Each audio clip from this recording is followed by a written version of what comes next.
Our new partner who I'm really, really excited to announce we are working with. Super, super stoked. Thank you, Angie Huberman, for this connect. It's incredible. AG1 Athletic Greens. I've been using them for a while. I have them every morning on an empty stomach. Basically take 1 scoop and you put it into a cup or glass or mug of 8 ounces of cold water. And this is all your greens for the day. You're absorbing 75 high-quality vitamins, minerals, whole food source superfoods, probiotics, and adaptogens. Every day I take this. It's so good for my digestion, my energy.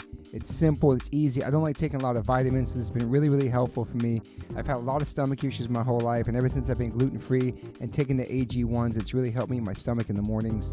I love it, and I'm so psyched that they're part of the One Life, One Chance podcast. I'm sure a lot of people don't like eating greens, let alone drinking your greens, but I can tell you straight up, it's got a mild tropical taste, and the taste is actually really refreshing, and I really look forward to it each morning. Don't think it's just going to be just straight bland. It tastes really, really good, and it's good for you, so remember that. This one blend of ingredients supports your gut health, your nervous system, your immune system, your energy, recovery, focus, and aging. It's incredible, just 1 scoop, especially for musicians who are vegans or just musicians in general who want to get those daily greens. You can get the packets. It's incredible. I just gave some to my friend Derek from Sepultura. He traveled the whole entire world this summer, and he had those every single day. He said it saved him. I bring AG1s with me when I travel. It helps me stay healthy. You know the deal. If you're on tour and you are a picky eater, but you need to have your greens, sometimes catering doesn't have greens. Sometimes you miss the catering. Sometimes you miss the backstage food. Sometimes it's too late after the show to go get food that you like. So if you just have a scoop of AG1s in your hotel room before you go to bed, or you're in the hotel room at night and you're starving, you want something healthy, boom, life changer. Right now, it's time to reclaim your health and arm your immune system with some convenient daily nutrition. That's all you need, 1 scoop in a cup every day. That's it. No need for a million different pills and supplements to look out for your health. This is it. I'm super psyched. And to make it easy, Athletic Greens is going to give you a free 1-year supply of immune-supporting vitamin D and 5 free travel packs with your first purchase. All you have to do is visit drinkag1.com/OLLC. That's drinkag1.com/OLLC. Take ownership over your health and pick up the ultimate daily nutritional insurance. This is incredible. I love it. It's just basic greens. For me personally, this has changed my life tremendously. I'm not a junk food vegan. I don't eat a lot of fake meats, so I'm strictly greens. And this has been a wonderful, wonderful new addition to my life. So once again, visit drinkag1.com/OLLC. That's drinkag1.com/OLLC. Get 1 free year supply of immune-supporting vitamin D and 5 free travel packs with your first purchase. That's drinkag1.com/OLLC. Yo, Liquid Death, thank you so much for hydrating all my guests, taking care of me and my family and my friends. Love your water, love your brand, love what you stand for, love what you give back to the community. If you want to learn more about Liquid Death and how it started, listen to episode 115 with the co-founder, owner, and creator of Liquid Death, Mike Cesario. Just a punk rock skateboarding kid from Delaware with a dream. It's an incredible story, incredible journey. So if you go liquiddeath.com/Toby, you get free shipping on any items you order from liquiddeath.com. And if you want to get water, Liquid Death water, go to amazon.com. But for merchandise and other things that's not water, go to liquiddeath.com/Toby and get free shipping. Thank you so much, Liquid Death. Death to plastic, murder your thirst, stay hydrated. You know H2O saves lives. Welcome to the One Life, One Chance podcast. I'm your host, Toby Morse. Today I have my brother from another mother, Mr. Chappelle Lacey. Yep.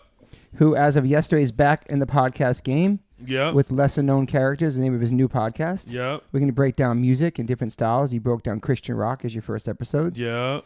So welcome back to the podcast world. You tried to get out, but you got dragged back in somehow. Yep. Shout out to Joel Jimenez and Mike Nell. And then in front of me, shout out to my brother Michael Rappaport for turning me on to this wonderful woman. Miss Mandy Mayhem is here in my kitchen. Nice to meet you. What's up? Fucking, she is the karaoke champion of hip hop in the whole fucking world. The world. 3-time champion. 3-time. What does that mean? Because you really rhyme. Yeah. Obviously, we know from your social media. We'll get into that, but you really rhyme. So, like, was there a certain song that you won? Did you use every time for that, or won with? No. So the first time I did Shoop. Shoot, Wow. shoot, baby, shoot. Yeah. That's a good one. Yeah. Except you're not allowed to do it as a duet or, bring anyone up. So I was like, what am I going to do for the man verse? So I had a dildo hiding in my pants and I pulled it out for that verse and turned it into a puppet and made it say the verse. Yeah. Oh my God, man. I feel like that's what pushed me over the edge. I didn't know. Even the for the smell of Uh-huh. it. Oh. You on my body is the hot rod. That's perfect. Yeah, that was my first competition. But I'd been doing hip hop karaoke for like maybe 6 years at that point in Toronto. And then the second year I did Fight the Power. Perfect. Which almost caused a riot because everyone got so excited. And there's a video like floating around somewhere on the internet. And in the final verse, it's like, people are chucking water bottles at the stage. It's just like chaos. It's like a punk show. Wow. Because to me, that song is punk. It's just 100%. like, and then the third year, I did Slam by Onyx. I'm in that video. Wow. Shut I'm up. one of the only white boys in that video. Come Those on. are my friends, yeah. Yeah. Stop it right now. Yeah. That's one of my go-tos. Yeah. I love Wow. that song. Yeah, those are my dudes. Yeah, man. They're on tour right now, like 30 years of the album right now. Wow. Yeah, That's Slam, 30 man. years of that album? Yeah, I'll send you a Wow. link to it. Yeah, I'm in that video. I'd love to see that. That was when we shot that in Compton out here in 1991 or 2. And we were in this area and these people drove by and said, "You guys got to leave." We're like on the opposite side of these train tracks. Like legit. We were filming lowriders bouncing everything and they're like, people saying, "You guys got to get the fuck out of here." It was Really? pretty crazy. Yeah, man. Hmm.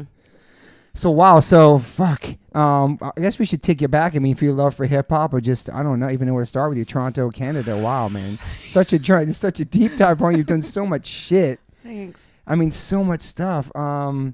Fuck, man. What was it like growing up in Toronto? You have like siblings and stuff. I was an only child. Okay. I have a brother now, but we're 15 years apart. So I Okay. grew up only child. We lived on a boat. Yes, I knew that. Yes. In the Toronto 35-foot Harbor. boat, no engine. Chris Craft boat or something. Yes. Parked in York Street. Come on. Stop it. Come on, girl. I know what's up. Let's Yeah. go. Yeah. Parked Living on the on foot a of York Street. How'd you end up on a boat? My dad was quite creative with his vehicles. Yeah, he'd found it somewhere, I don't know, like almost dragged it up from the bottom of the lake. And then he refinished it. I think he paid, $50 for the boat or something. What? And then he Is that legal to live on a boat like that? I mean, it was 1980. Okay, So, yeah. you know, I was like 5 and we were living on a Chris Craft. It's a small boat and there were bunk beds across from the galley, which is the kitchen. So there were 2 bunk beds and then like the kitchen right across from me and the toilet, like he had to every day pick it up and carry it out and dump it in the lake. It's like, actually, when we first moved in, there was this little building beside us that's now I think a Starbucks at the at Harbourfront in Toronto, but it was actually where they built ships. So there was a hole in the floor where the guys who were working on the boats would piss.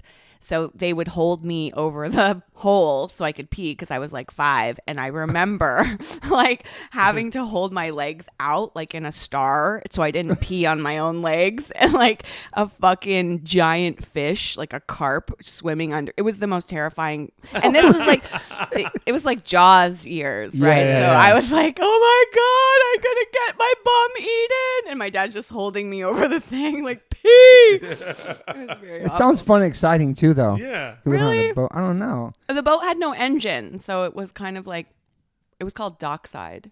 How long did you live there Okay. for? I don't know, a year maybe. And I went to school on the island.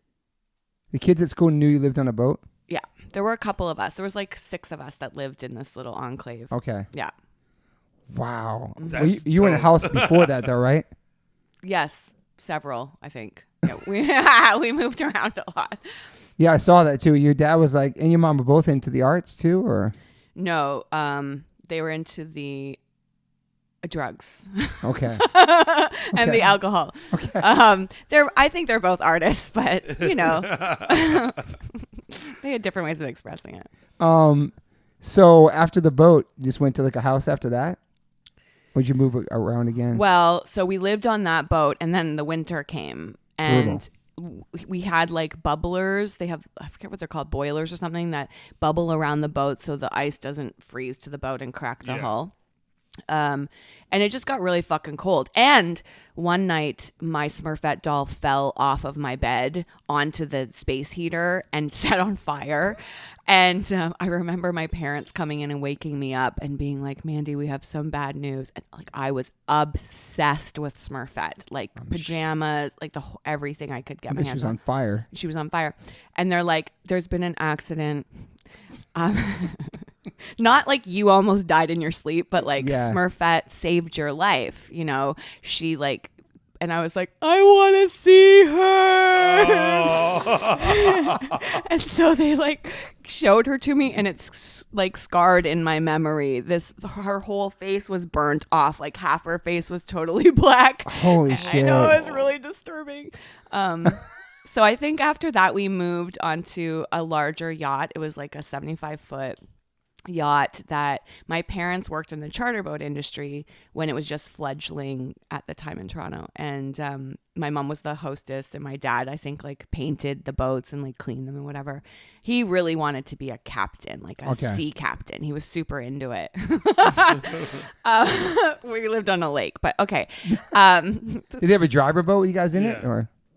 Not that I recall. Damn. Okay. They stayed put. Okay. Yeah. So they worked on the charter boat. So we ended up living on this 75 footer.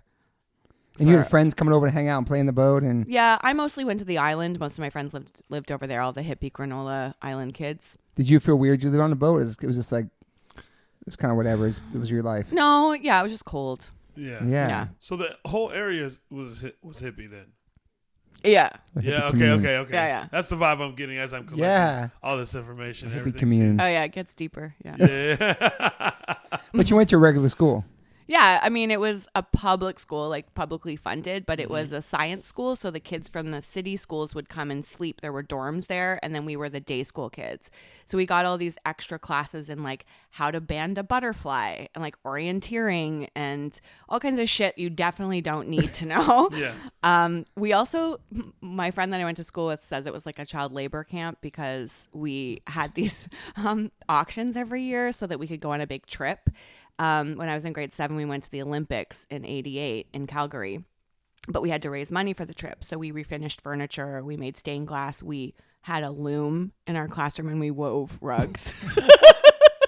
Wow. I know. They had y'all working, yo. And how old are you then? How old are you doing that? Grade 7, 8. Okay. Yeah. I mean, but we didn't learn a lot. Like we mostly just were industrious, planting like gardens and singing, like blowing in the wind over acoustic guitar. Like it was... Wow. Super weird. When I think about this is a different upbringing, yo. It is. When you think about Toronto, I don't even think about like hippie communities, none of that stuff. I don't know why. I mean, wow. No, I would have never thought that. Well, because how do you be like a flower child in a like big heavy coat? You know? Yeah. Yeah. You need a flowing dress. Fuck, man. And then, so how were you during school? Did you went to high school there too? Everything, you stayed in the same area? Oh no, that would be too simple.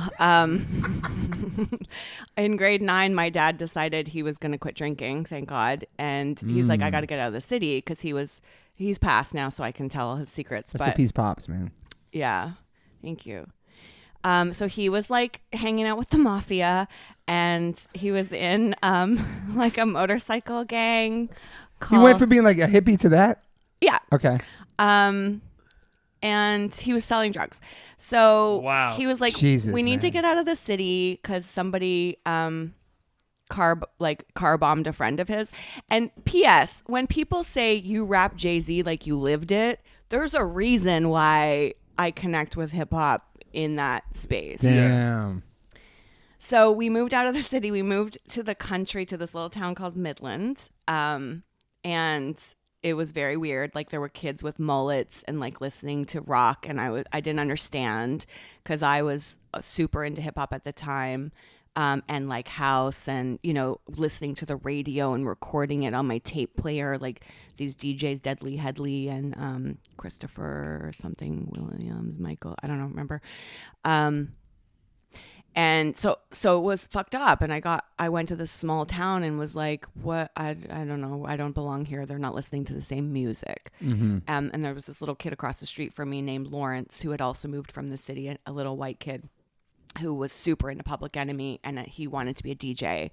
And so we would go over and like play records and like steal his parents' booze and get drunk and like, you know, but my dad moved us up there so he could quit drinking, and that's where he went to AA and like started his new life as a balloon tire bike expert / apprentice junkologist. Junkologist. It sounds like your dad would have been harder than live some real shit more than a lot of rappers actually. Yeah, did some real shit. Yeah. Fuck, Damn. man. Yeah. So what do you think was your instant connection to hip hop? Why do you think you fell in love with it at that young age? Well, in the specific is the universal, first and foremost. So hip hop tells a very specific story, and the personal narrative of a rap song, I think I was attracted to just as a poet. I started writing poetry when I was 10. I remember the first poem I ever wrote. It was, I love hugs and I love covers. I love dads and I love mothers. But the thing I love the best is the thing I'm about to request. And that's where it ends, because I'm a Gemini and I can't finish anything. That's amazing. Yeah. Like, why didn't I finish that poem? What did she want? I will never know. So you're writing poetry, you listen to hip hop, and then you're in. And so, what are your goals when you get in high school? Like, what do you want to do? Fuck. That's it. Yeah. Wait. What? She said. Either she said fuck it or she wanted to fuck, whatever. Yeah. Fuck. Legendary clitoris. I'm sorry. Legendary clitoris. You should see how long it gets. Did I want to fuck? I don't know. She posed blushing. I just can't tell. Dude, it was just so like. what kind of, were you like a wild girl? Yes. Were you like kind of, were they kind of strict growing up, and then once you got a teenager, you went, oh no, it was just No. free. There was no rules ever in my life. My parents literally said to me, like, we believe that you just come through us and that, you know, you're here to have your own journey, and that like you're on a road, and our job is to just nudge you gently back on the path when you fall off the sides. Otherwise, good luck. Wow. Damn. Yeah. And also they were like, we didn't baptize you so you could choose your own religion, you know, when you were old enough. And so I actually took that to heart. And that's pretty cool, actually. Yeah, in my 30s, I started going to different churches and exploring things. And yeah. Were you like partying at a young age too? So my dad quit drinking when I was 15. Okay. Right? So he went hardcore into AA and did all these detoxes and stuff, and like would always bring the drunks home. He called them the drunks. Would bring them home, and they'd have meetings at our house or whatever. So I was very like heavily exposed to the program at a young age. Yeah. And I didn't, I could never truly be the drunk that I wanted to be, because I had too much information from an early age as to like what it really is. Yeah. So, you know, I did some drugs. I mean, I did acid one time, which was like, holy shit. And how old were you then? 15. Okay. Yeah.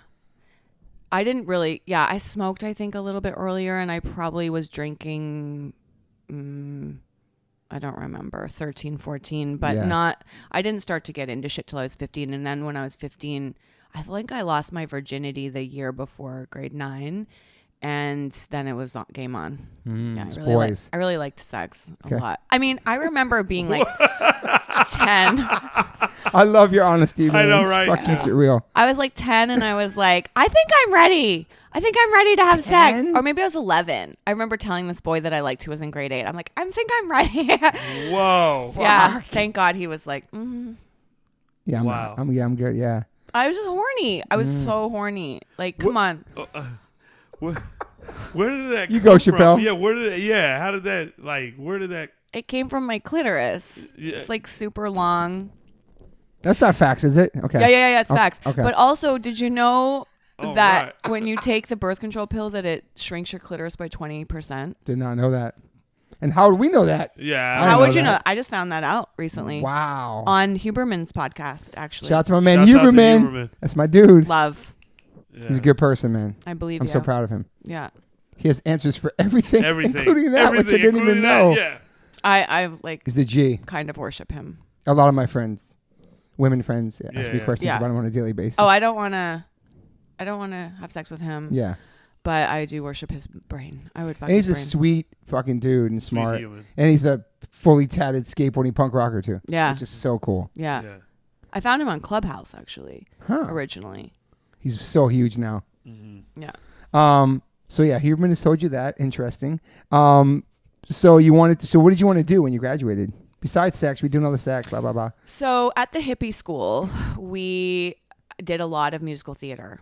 And the first play I was in, darling, My Moment in the Sun, was the death march to the manger, the Christ one, the Christmas play. And I was a wise man, Okay.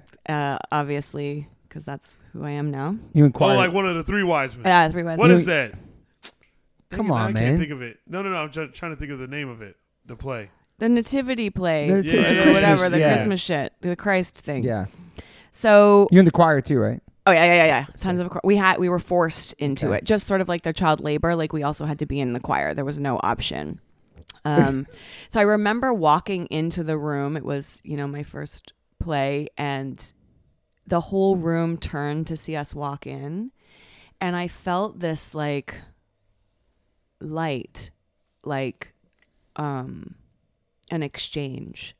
Like the light of all of these human beings was shining on me, Mm-hmm. and I felt seen, which happens with a lot of actors and entertainers. It's like when we don't feel seen as children. I was neglected, not because my parents didn't love me, but because they were high and 20, Yeah. You crave that attention somewhere else. Yeah. Yeah. So when I felt that, it was like a warmth.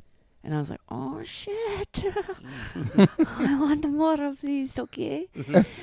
And then so I did plays all through elementary school. We did musicals every year, and then we had concerts. We were just constantly working on something. And then when I got into high school, I also joined drama, but then I got into drugs and boys, and like not really drugs, hash and Hash.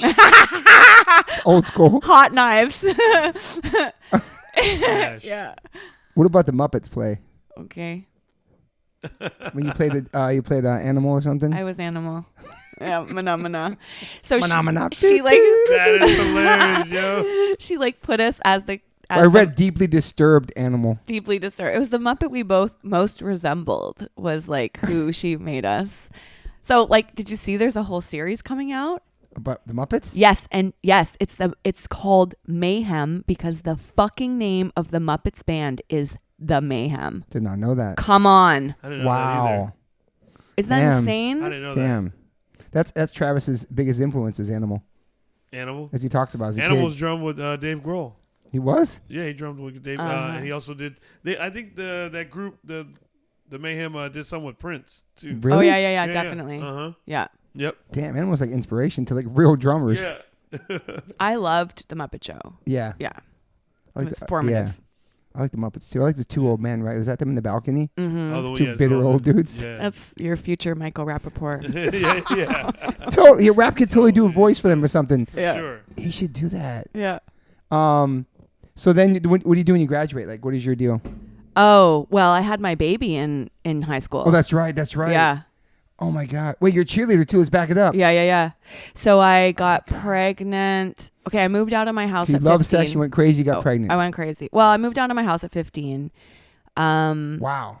I moved in with a friend's family who was more dysfunctional than mine. Shit. And I was only there for about 6 months, and then I moved in with my boyfriend in a neighboring small town, and ended up pregnant because I got gonorrhea. Here we go deep into the caverns of my chambers. I got gonorrhea in high school at 15 or whatever, because there was this like really cool guy that Had gonorrhea. had gonorrhea. He gave it to me in the back of a classic Mercedes-Benz, though, so I feel like it's kind of par for the course. Fuck. Wow. So I went. I didn't know what to do because I also had crabs, and that was the thing that turned. That was the thing that like turned Yo, me. it's the best podcast so far, man, ever.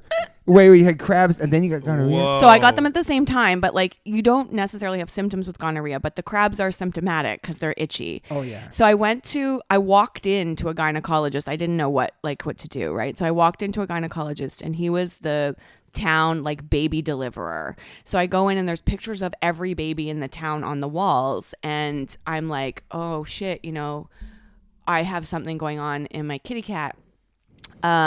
It's itching and like itching. So anyway, he did an exam and then he sat me down and he was like, you have gonorrhea. Such a scary name. And crabs. Here is a prescription for the soapy stuff you put on. Also, P.S. I gave my mom and her husband crabs, so I was mad at them, so it was kind of good. Wait. How How do you do that? How do they get it? Just goes around the house? Towels, like it can be Oh, spread. got it. Yeah. Oh my. Oh God, sorry. Okay. But one thing about gonorrhea is it burn? Like No, I never I had crabs or gonorrhea. It says that, but like I didn't have symptoms. Nothing. I had Okay, just like some discharge, but Okay. like how do I know what the fuck is going on down there? I'm like there's just a lot of things that come out, Yep. and it Yes. changes all month, and it's constantly whatever. Totally. So anyway, this asshole hospitalized me for 14 days, which gonorrhea, the treatment for gonorrhea is a shot, a pill. It's like very antibiotics. Yeah. Even back then, he hospitalized me for 15 days to scare me. And I said, well, I was crying in the office because I didn't know what it was. Mm-hmm. And I said, will I be able to have children? I'm surrounded by every child photo in the thing. He says to me, we won't know until you try. And then he hospitalizes me for 15 days. So I'm convinced that I have completely ruined my life, that I am now, and you're underage too. and I'm Can you call underage. it that? Yeah. So at the time, then when I got, first of all, in the hospital, I told everyone in the town because I was like, there is a disease going around that can ruin your life. Everyone needs to get checked immediately because we all could be sterile. Like this was, Wow. because that ring the alarm, So everyone came in. It was like a confessional. Like everyone from the high school was showing up at my bedside and being like, I have these symptoms. I don't know what to do. Oh my God. And I was Holy like, shit. go get checked. Here's a pamphlet. I had a stack of pamphlets. I was giving them out. I put one in the backpack of the guy who gave it to me, and I was like, you really need to do something, get checked. And the school nurse at the time, if you had an STD, you would get called into the school nurse's office and have to tell them everyone that you had sex with. Come on. Fuck. Yes. Like just the deepest amount of humiliation you can imagine. Yeah. And like, I'm not sure if I remember everybody, but Yeah. I mean, at the time it was probably like 4 or something. Yeah. 3. I think I was at 3. This is a real fact. I only slept with 5 women my whole life. Really? That's beautiful. One's including my wife. Aw. Other things happened besides that with girls. It wasn't that, but the main thing, like, Yeah. I was so scared of all that shit as a kid. Anyway, go ahead. Yeah. Why were you scared?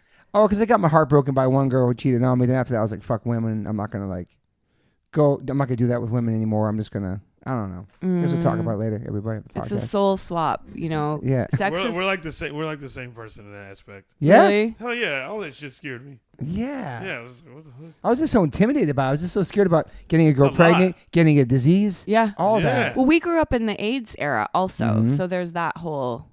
I wore 2 Conundrum. condoms once. That's nice. Oh wow. Okay, That was I nice ain't of done you. that. Listen, I was Anyway, with I you. might have to edit this off the podcast. Fuck it, who cares? Okay, go ahead. Back to you. What was I talking about? Oh, my- gonorrhea in the fucking town. Yeah, and you're like the gonorrhea. town counselor. Yeah. Gonorrhea Okay, queen. so I tell everyone, and out of concern, I stick a pamphlet in the guy's backpack. He was also from Toronto. He brings his girls up from Toronto to come and threaten me that they're going to kick my ass. For what? He gave it to you. I know. Come on. He Dude's was a whack, He was man. also Yeah, a right. lot older than I was. How much older? Adult? He was 19. Dude, that's fucking illegal, isn't it? Yeah. I know. Statutory. I'm wow. aware. Yeah. So anyway, I ended up pregnant because I thought I couldn't have kids, and By the gonorrhea guy. By the kind of no, fuck no. Oh, Okay. okay. No. It was my next boyfriend, I think, or like 2 after that or something. He was a DJ. I am a sucker for DJs. I have a very large problem with DJ love. I love them. I'm a music digger. Mm-hmm. So he had a rope chain and a 3-finger ring, and he was a DJ. So basically, come get me. Oh, shit. I ended up pregnant. I was living with him already because I had moved out of my house, and yeah, I ended up pregnant. I was in grade 11. What did your parents say? What did they do? Oh, my mom, I called her collect from a payphone to tell her, and she lived in a different city, and she said, "You ruined your life. All the things that you know, all this potential you had, it's destroyed. It's over." And I was like, "Okay, I'll show you." So I was like, what? Racking my brain. What are the things that I could do that that I was going to live up to my full potential? And I was like, I know. I always wanted to be a cheerleader.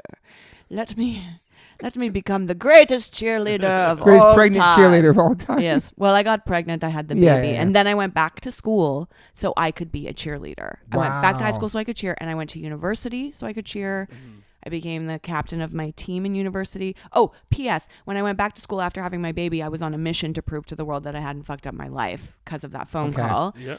And was valedictorian, was head of the Hell cheerleading team, was on students council, was on honor roll, was like, watch me, bitch. Uh-huh. My mom is my biggest cheerleader today, but like at the time I was on a mission to A lot to prove, yeah. I'm sorry, I missed the point. How old were you when you had your kid? 17. 17. Okay, and then went back. So I started having sex at 15, pregnant at 16, baby 17. Yeah. Okay. Got it. Okay. Went back to school 18ish. 18. Yeah. So I started university at 20. Wow.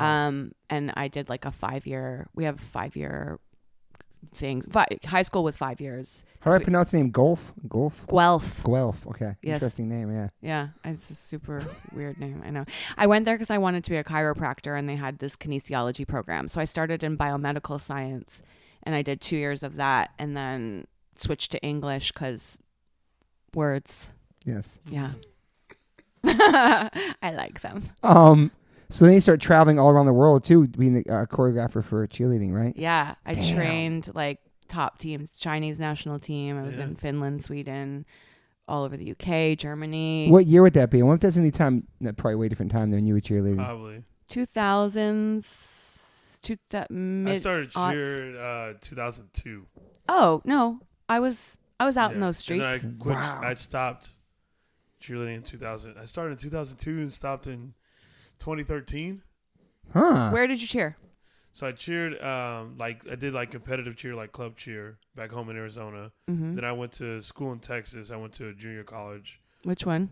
Trinity Valley Community College. You're like, I don't know. Right, TVCC. Woo, woo. Yeah. Oh, wow. Let's go, bro. Come on. You think I don't know my cheerleading shit? Come on, please. She's a fucking pro, bro. So go ahead. I never know because, there's not so many people I haven't. So when were you in Daytona? Because I competed in Daytona. Shit, I was in Daytona. Imagine, dude. Damn, I did Daytona. What was that? 07?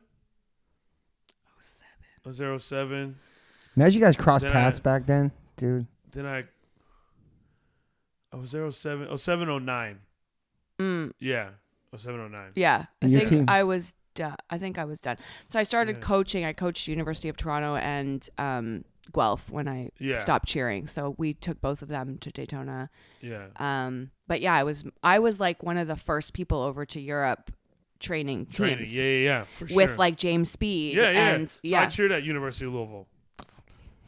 Is that crazy? Oh my God, obsessed. They were like my dream team, Avi. Wow. It was like the team. The team. Yeah. Like that was like the school you wanted to cheer at. Yeah. That was you. Yeah. Wow. Yeah, son. And then you guys won a bunch of championships too? Yeah. All of them. They won all of them. Wow. Yeah. That was cheerleading's crazy. Team. Fuck. Yeah. So you went to TVCC and then U of L? Yeah, then U of L, and then I went back home because I started doing stand up when I was at U of L, and then I liked that better than anything else, and so then I went back home, and then my buddy had my buddy had a gym out here in, I think it was in Costa Mesa, and he gathered all like Cali? pretty much like a bunch of Louisville alumni to do this like level 16, and then we did that and went to Worlds and won all that Tanaz, shit. right? Tanaz No, I didn't do California All-Stars, not that one, but I know Tanaz and all that stuff. Mm-hmm. Yeah, that's funny. So crazy. When I saw it about you, I was like, holy shit. Yeah, I mean it's so a small It's a small, world. yeah. What kind of stuff did you do? Like, what was your like? I was a mid bass. So What's that mean for listeners? It means I'm everything. Okay. Which makes sense now that you know me. Yeah. Yeah. I was like, so you're a bass and a flyer. So I did baskets, and also like baskets are when they throw you up and you flip and click and do that stuff. Yeah. But I was the middle of the pyramid, so I was holding somebody and being held. 2-2-1. Like, he doesn't know the 2-2. Yeah, I mean, for the listeners want to know. Yeah. That's interesting. Yeah, it's middle of the pyramid. Yeah. And what were you? Who do you think I am? Hard bottom. Yeah, no, hard bottom. I don't know if I'd say it like that. Well, you're I seen you. Hard bottom. I saw you at the bottom. Like you were fucking yoked. Yeah, and then it was a tumbler. I'm so glad I wore my running shoes. We're not doing a chair. Now that I know you went to U of L, we're doing like a toss to the top. So you got thrown in the air and shit too. Yeah, my wife did that too. Really? Yeah, my wife's on top of these pyramids in Chicago. Fuck, I never talked about it on the podcast. I know. Yeah, I got pictures of my wife She has a doing that. bunch of pictures. My next music video, you're in it. Oh, Cameo by Chappelle Lacey. Dude. And so we're gonna stunt. I'll teach you how to stunt. I'm working on a song right now. I'll teach you how to fuck. There you go. Wow. Okay, so based off of I'll Teach You How to Stunt, which was a great cheerleading song, and also back to what we were talking about. So when that's 50 Cent, right? Yeah. Yeah. Who's coming here in the fall on 20 years of Get Rich or Die Trying? We're going. You got to come. Okay. I have to fucking see down. that. Yeah. I took my son to see 50 Cent. Where? In Toronto. 50 Cent when he was with Jay-Z. They did a tour together, right? Am I correct? Yeah, it had to be like 2004. Yeah. So I took him to. We didn't go into the concert. We sat outside on the hill because it was Canada Day, so there was going to be fireworks. So we were sitting listening to the concert, and like between every song was gunshot, gunshot, gunshot, and then there was like other gunshots, and my son said, "What, Mommy? Why are there gunshots over there? Or no, why are there fireworks over there?" And I was like, "Because we don't hear gunshots in Canada." No. Like, so I was like, "That's not fireworks. We're gonna go now." But then I thought, maybe I won't take him to any rap concerts for a while, for realsies. But I did take him to see Little Bow Wow. Oh, that's safe. So that's funny. safe. Yeah, safe. it was us and like 30,000 screaming little girls. Yeah. Damn. Yeah, I mean, took my son to see Jay-Z before. A bunch of shit with Eminem with Rihanna. We flew to Jersey for that. Cool. Because he loved Eminem growing up. Yeah. But I got to go see Up in Smoke back in the day. Wow. On the Dre 2001 tour. I saw it 3 times. Wow. And I got my first contact buzz there. I never tried nothing my whole life, so that was the only time I ever got a contact buzz. Yeah. Was that arena. It was fucking crazy. Yeah. And fucking Dub C Crip walk in with Exhibit. Yeah. Oh my God, it was incredible. Okay, back to your life. Yeah. So are you still writing, doing poetry, listening Yes. to hip hop while you're doing all the cheerleadings? You're doing everything. Yes. I actually did, when 8 Mile came out, I bawled my eyes out through the credits. Was just like so moved. Don't know why. I cried in Teen Wolf. I mean, I cry always. You're sensitive. I can tell like me. Yeah. But We'll cry later together. Wrote a poem To Eminem.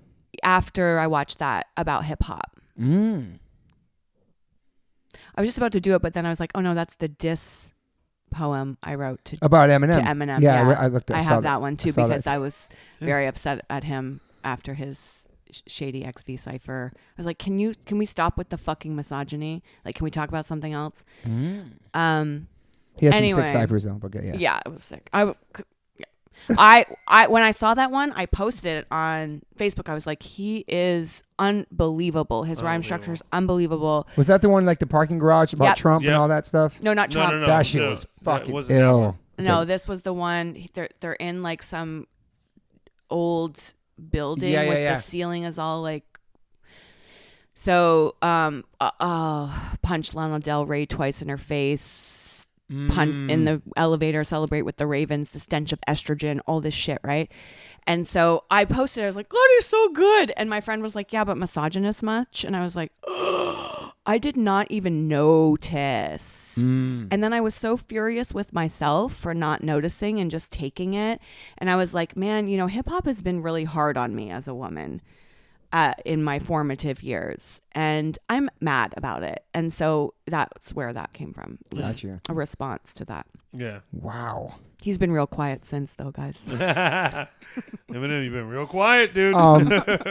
So you end up like retiring from the cheerleading stuff, right? And traveling and stuff and focusing on writing and. Well, I built a business in the cheerleading world, I built a couple different ones, but one was like I was in 14 countries and manufacturing uniforms and running summer camps and sending coaches like James Speed, all over the world to coach.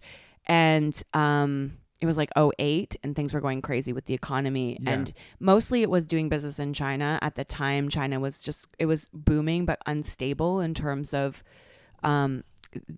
manufacturing there. And I just ran into some really heavy manufacturing problems with the uniforms and clothes. JamFest offered to buy my company at the time. Wow, what that is? Yeah, I know exactly. All right. What is that to listen? What is it to listeners? So JamFest is basically a cheerleading company. They hold competitions. Okay, and you've been to one of those? Yeah. Okay. Yeah. Did you guys win? They hold them all over. Like, yeah. Of course they did. This is cheer royalty over here. This is so fun. Did you have no idea, right? This is so cool. I love this shit. Yeah. So anyway, my business exploded. My dad got sick. I had just bought a house. I had put all of my like capital into a house. Wow. And had no cash to deal with the situation that was happening in China with the, I didn't have a buffer. And I'm like, I guess I was in my early 30s at this point. And my son had just moved in with his father, which was needed. But it was like this, the implosion that happens in your early 30s to almost everyone. And so I had to let it all go. Like it was like choose my dad. No, I went bankrupt. Fuck. It was like choose to be with my dad while he was getting it was like he got sick and it was like 6 months, or go and save my business because anything can be saved, But I was like, when I first started cheerleading, I was a choreographer and I was working with all these teams all around the world and doing routines for them. And then it became a business and I lost the love, the artistic expression that I was experiencing. I love working with the kids too. I love trying to save young women because of like my experience. I feel like if I can give some guidance and support to young women, then it's not all for naught. Yeah. So it imploded. And then I was like, okay, my dad died and left me like $50,000 in a life insurance policy. So I ran away to Europe. I was like, I'm moving to Monte Carlo now because I'm rich. Literally, that's what I was going to do. 50 G's rich. Hey, that's a lot of money though back then. It's a lot of money now. Yeah. And I got it all in cash because I was going bankrupt. Nothing, no chains or nothing. Okay. I didn't buy. I bought some cool glasses. Okay. Roberto Cavalli's. You still have them? No, I broke them. So I moved and started wandering around Europe, and I was gonna move to France, but then I got there and like everyone was so rude. So I was like, fuck this. Now I'm kind of into it. Like the way French women are just like, fuck off. I'm like, I want that more in my personality. It's very straightforward. And so I ended up in London because it was just like, they got my jokes, Yeah. So I hung out in London for a while and then I came home to be in a friend's, I was going to say wedding. Oh my God. Breakup. My friend's wedding, and then I ended up staying. I got a job working for a yacht charter company. Wow. Selling yacht charters, and then because you lived on one, what's up. I knew. You know what's up. You know the deal. Friends of the family. The guy tried to fuck my mother at one point, so he was like, "Come work for me." Second chance. Then I worked in an art gallery and I started, then this was where the real turn happened. Okay. When I worked in the art gallery, I was working with artists, fine Canadian artists that did mostly figurative work, which means like paintings of people. And an artist friend of mine there said, "You are a blocked artist." This happens a lot with blocked artists. We talked about that earlier. Yeah. You go and try to work with other artists, like as an agent or a facilitator, right? Because you have this impulse, but you're afraid to do it. So you put your opinions on everyone else. A&R, they're often people that wanted to do that. 100%. And they find that they have this gift to be able to communicate because they have the artist's soul, but they also understand the business. Music critics too. Yes, absolutely. Yeah. And they're the harshest ones because they have all this creative energy that's not getting utilized in big, beautiful, expressive form that they want it to be. Interesting, man. Wow. Think about that. Yeah, that just hit me. I've never thought of it like that. I think about that, like the people that critique albums or your music, like what have you wrote? Have you wrote a song? Have you done anything in music? It's very interesting. Or movies too. Yeah, that's a very interesting breakdown of that because, you know, I don't know. I guess, being someone that, you know, is a comedian or, you know, whatever. Just, you're a musician too. I'll give you that. Musician too. But like just having people who don't necessarily do the damn thing or do anything of that nature that come close to it, but they have this, you know, this sense of like what they say about it is the correct thing. But it's like end all and be all of everything. The end all be all of like things. It's like, I remember one time Bill Burr was talking about how he was doing a show somewhere and someone got mad and they wrote a blog about it, you know, or whatever.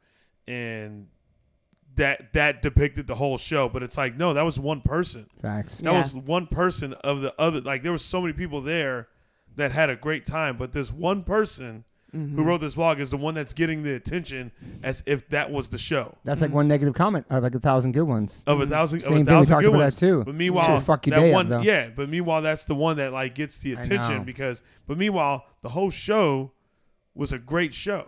And I, you know, it just hearing you break that down that way, that block, and like, you know, where people go and they, you know, get this feeling to be like, well, I don't think that's good. You know, in what is that? There's a quote about that. It's like in works of genius, we recognize our own dismissed ideas. Something like that. There is, we're all pulling from the same source. So people get very angry when it's really close to them. Like when I was not rapping, I have not watched Atlanta. I watched like a couple episodes. I couldn't watch it. I didn't listen to a lot of female rappers because it like hurt too much. And I didn't realize like that was the reason I was doing it necessarily. But now that I am expressing, now that I am filling that container with the love that I have for it, I feel love for other artists. It's easier for me to be open to what people are experimenting with. But when you're shutting it off from yourself, it's really hard to look at it. And I also feel like people who, you know, for me, I had this other acting container. I've always been expressing in some way, shape, or form. Being creatives, in ways. But when you're not expressing, when you don't have a container, that creative energy needs to create. Yes. So it is going to create drama in your life, in your relationships, or you're gonna try and stuff it and bury it with alcohol, drugs, sex, poker, whatever your vice is. I really believe that this is the answer to addiction, to the way that we treat each other. I think that it's like should be mandatory for everyone to have 3 fucking hours a day where you just play, where you are just allowing yourself to make mistakes, to explore your creative energy, to put your emotional life into something that doesn't have to turn into a business, that doesn't have to be monetized. Yeah, wow. I love that, man. That's some real fucking gem right there. That's a real gem right there. It's real true, though. Fucking gem. That's like. But we talk about all the time that we don't have bosses, right? So we created these kind of jobs where I'm a musician, I have a podcast, I answer to myself, my wife first and foremost. But, you know, like we create these things to express ourselves, whether I'm going on tour performing or I'm talking to you guys right now. This is a way I create and express, and it's therapeutic to me as well, and have these ways to release. And not everybody has it. They go to work, they fucking hate their jobs, they're fucking miserable. And 1,000%. I don't know, there's some beauty to it. That's why I'll respect anyone that, you know, puts the time in to go for something that they're trying to create. 100. You know, like, I mean, because one, it's not the traditional thing that people tell you when you're growing up. It's like what you're supposed to work at. What you're supposed to work at. And, you know, I mean, I remember being in school and, you know, what do you want to be when you grow up? And I was like, I want to be a pro skater. And they were like, oh, well, you should think about something else, you know, just in case. And it's like, and it was like that thing of mine was like shut down because automatically it's not the thing that you're like society, you know, says you're supposed to be doing. So always anyone that's going out and trying it and like, you know, where they work a 9 to 5 and they get off work and they go straight to, you know, doing stand-up, open mic or something like that. I'll always give that person credit, because it's not an easy thing, and it's not. And I feel like with being a creative or whatever, you're always rolling the dice as far as I put it this way. I feel like you're always playing chess. Whereas like when you go into your job, like if you work at a restaurant or a hotel benefits. Or whatever, you go in, you know exactly what time you're going in, you know exactly what time you get off, when your check is coming, what time your check is going to be deposited to your account or whatever. Imagine. All 401k. All these things. You have all these things set up for you right then and there. Yeah. Whereas like what we do, we're literally playing chess. True. Every it's show day. to show, tour to tour. Show to tour. Like, every day is chess. It's crazy. But I'm happy I chose this for my life because I love it. I love pushing myself. I love grinding. I love hustling. I love, you know what I'm saying? Yeah. I love going after it because it's my shit. Yeah. Like nobody else is over top me telling me what I got to do. Do you know what I mean? Yeah, I do it on my time. When you know what I mean? I don't know. We're very lucky. Yeah. Very lucky. The thing about this career that is also challenging is that it's very easy to still be living a creative life, to still have a creative career. Yes. But spend your time in the business of the thing and not spend enough time in the expressive, playful, this doesn't have to result in anything space that is imperative to creation. Yes. And that was my problem for sure. Like because I had a child so young, I was in university. I was captain of the cheerleading team in university. I was studying like crazy, whatever. I needed to compartmentalize to survive. So I think of it as different hats, right?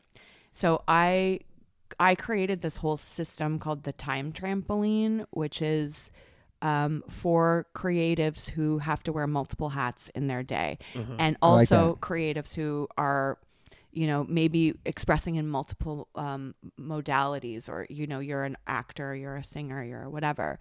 Because even within your own little sphere, like I would have acting competing with music, competing with writing. I would sit down to write and be like, oh, I should be working on this audition, or I should be submitting things that are easy. We always want to go toward the path of least resistance. So I had to learn to create temples around my creative time where nothing can touch me, and so that my artist feels free to come out and just play without the other voices that come in. Yeah. So it's like time blocking. It's this whole course. It's on TikTok for $14.99 if you want to take it. But I love that we can wear more than one different hats. You can do a bunch of things. Yeah, 100%. Just not at the same time. Yes. This is where the feelings of dis-ease or like anxiety come from. Is when you're sitting down and you're wearing multiple hats at the same time. Oh, I need to be a husband right now and also do my marketing. You cannot do those things at the same time. They are different hats. True. Different. So you have to like compartmentalize. And the people that have gone through my course, what happens is that like one friend of mine was like, I walked into the kitchen and I looked at my wife after, a week of doing this time trampoline thing. And I was so present with her. And she turned around and was like, what? And he's like, I just love you. Like because you can show up in a room in your shoes and eyeballs because you don't have all these other voices being like, you got to worry about the money. You got to worry about a really great thing. I need to order this thing, I think. Yeah. This is like an amazing. It's shutting things off, right? Amazing conversation, because I think the thing is like people feel like if they're not doing the thing that they want, if they're not doing that every day, every second, then they're not going to get it. And it's like, but where's your like I take days off from comedy. Like I'll go 2 or 3 days, whatever I want, just so I can like sit down. Yeah. Because I want to sit down. I want to like I'm a human at the same time. Like you don't want to stand up all the time. Yeah, and I found that it helps me just control my sanity. Yeah. And keep it or whatever. Keep it the mental stability just stronger by taking a break and just like not thinking about it. It's like, hey, I'm not going to do that today. I'm going to just sit down. I'm going to just live life and do something. Go to a concert or whatever. You have to refill your creative engine. For sure. I mean, that's so when I was at that gallery and this artist who said to me, you are a blocked artist, she took me to the bookstore and bought me The Artist's Way by Julia Cameron, which was a game changer. So my course, the time trampoline, is an extension of that combined with A Course in Miracles, which I also have been studying for 20 years. And it's like a practical application of those two books or philosophies that helps you like manage your time, you know, in a way that's for the spirit. And because I was suffering, I did it for myself. Yeah. And then just like with the gonorrhea, you know, I was like, guys, I figured something out. Let me share it, you know? Yeah. Yeah, because when you find something like that, it's helping you want to help other people for sure. Yeah. So with sorry. My real question was, do you fuck with Atlanta now? Atlanta? I still haven't watched more than the first incredible season. Fucking I know. Show. I know. I'm aware. I'm aware. I watched like the first part of the first season. I was like, this is amazing. I fucking wish I made it. He's like that's the art. That's me. Yeah. I write. He's like my TV, North Star. I write. It's same. Yeah. It's incredible. Music, like, yeah. Then he had the new Swarm just came out. He did that one too. He did. With Billie Eilish. It's amazing. Yeah. Oh my God. You have to watch it. You have to might inspire you. Well, I started watching rap shit, which I was like, man, I don't know if I can watch that either. I never heard of that. I'm watching the new Tupac series. It's incredible. I know. You're watching it? Yes. I watched the first episode. Oh I told you I've been working with Layla. Mm-hmm. Layla's in that first one. She is? Yeah, she's the one who was like his first manager. That's right. That's right. Yeah. Damn. Yeah. It's really cool because we've been talking about it in the sessions and like, you know, the way things get edited. That's not necessarily, you know, like she was talking about the quote she said about Tupac wanted to seduce the children of America.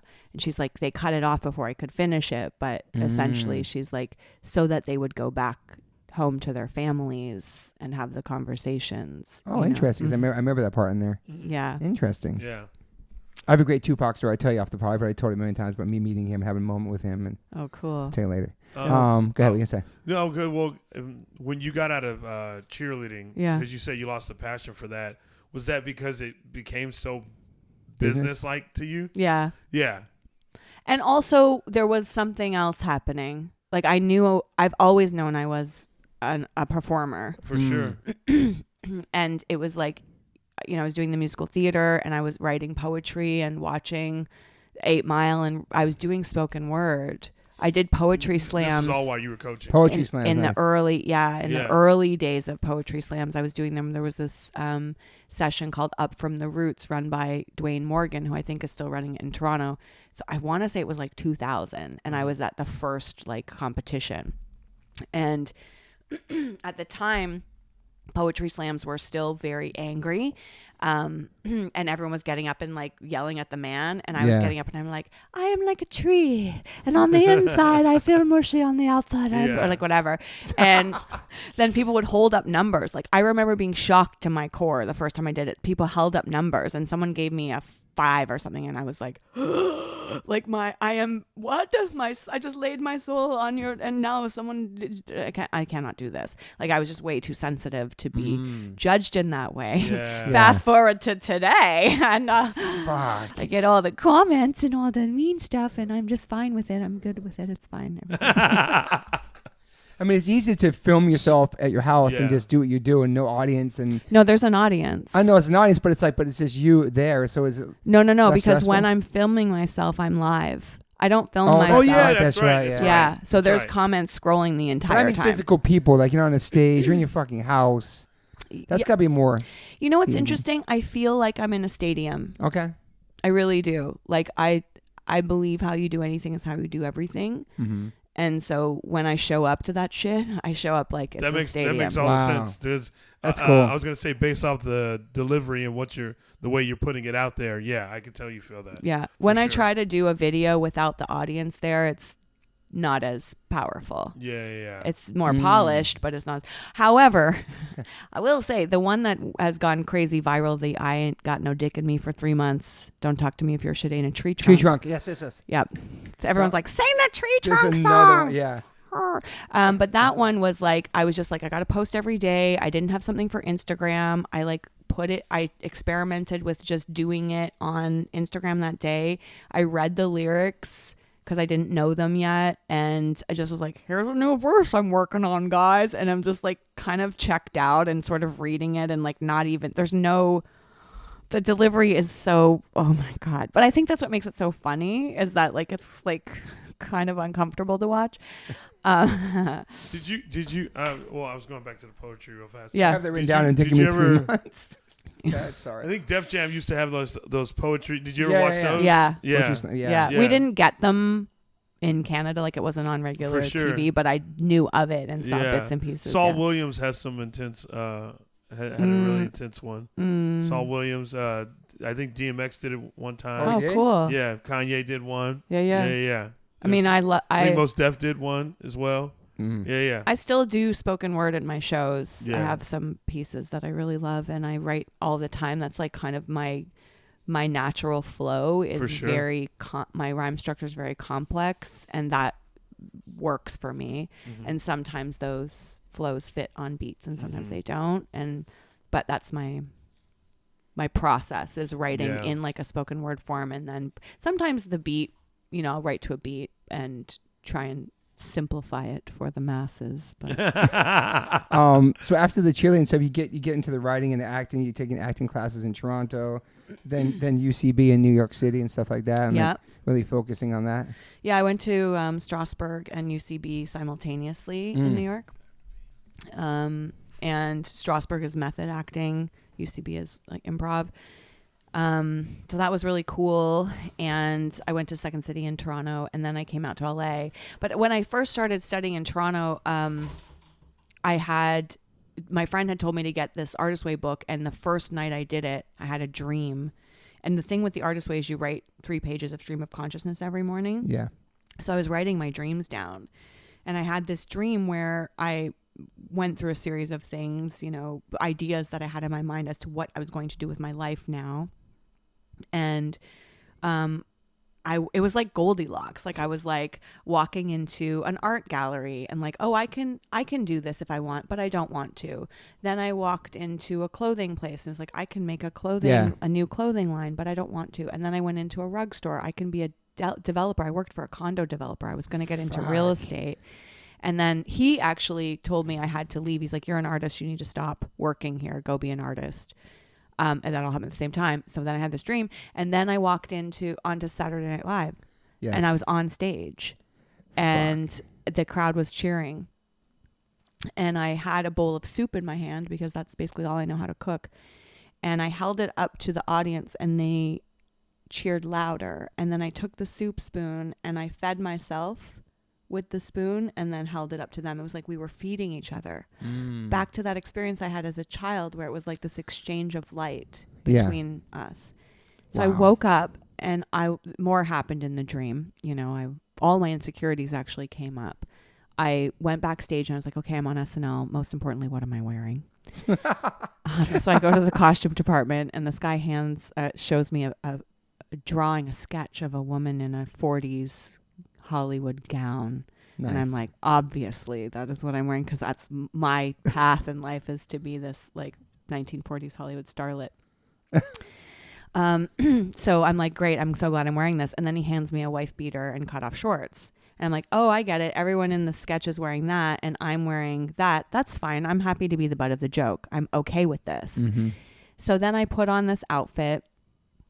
I'm very uncomfortable. And there's these 2 women sitting on either side of me, both with long brown hair and big brown eyes, which in my mind, that's like the Broadway actress. Yeah. They all look the same, and they're both looking over my shoulder and I'm looking at the script. And the script is all these different pieces of paper that are in pastel, and I can't read in my dreams. So I'm like holding the script right up to my face, trying to read it. And I'm like, fuck, I don't know what I'm going to, the actor's nightmare, right? You don't know your lines. I'm going out. I don't know my lines. And then these younger, cause I was in my mid 30s when I started acting. The dream she had about SNL. Yeah. So these women are looking over my shoulder and I'm like, I feel like I'm competing with them. So I'm like, I'm not going to compete with other women. That's a really big thing for me. I'm not fucking into it. I don't want to elevate like in a happy way, but I'm not into that. So I closed the script. I hand it to them and I was like, you know what? Just get me on stage and I'll be fine. Wow. And then I woke up and I was like, oh my God, I'm an actor. It's a crazy dream. It was so specific. And vivid too. Vivid. And I was like, I'm an actor. So I called my friend Pedro, who recently passed. Rest in peace, my friend. And I said, I think I'm an actor. I'm going to go to, because he was an actor. I'm going to go to, there's a class, a $5 drop-in class at Second City. I'm going to go tonight. I'm so scared. It was a Monday, I remember. I'm so scared. And I went in there and it was like, oh my God, talk about the light. It was like, this is pure joy. And so I went to Second City for, the first year of classes. And then I was sitting in a commercial audition with one of my teachers beside me. And I was like, oh, this is where this goes here. Like she's to me at the top of her game. She's been on main stage, blah, blah, blah.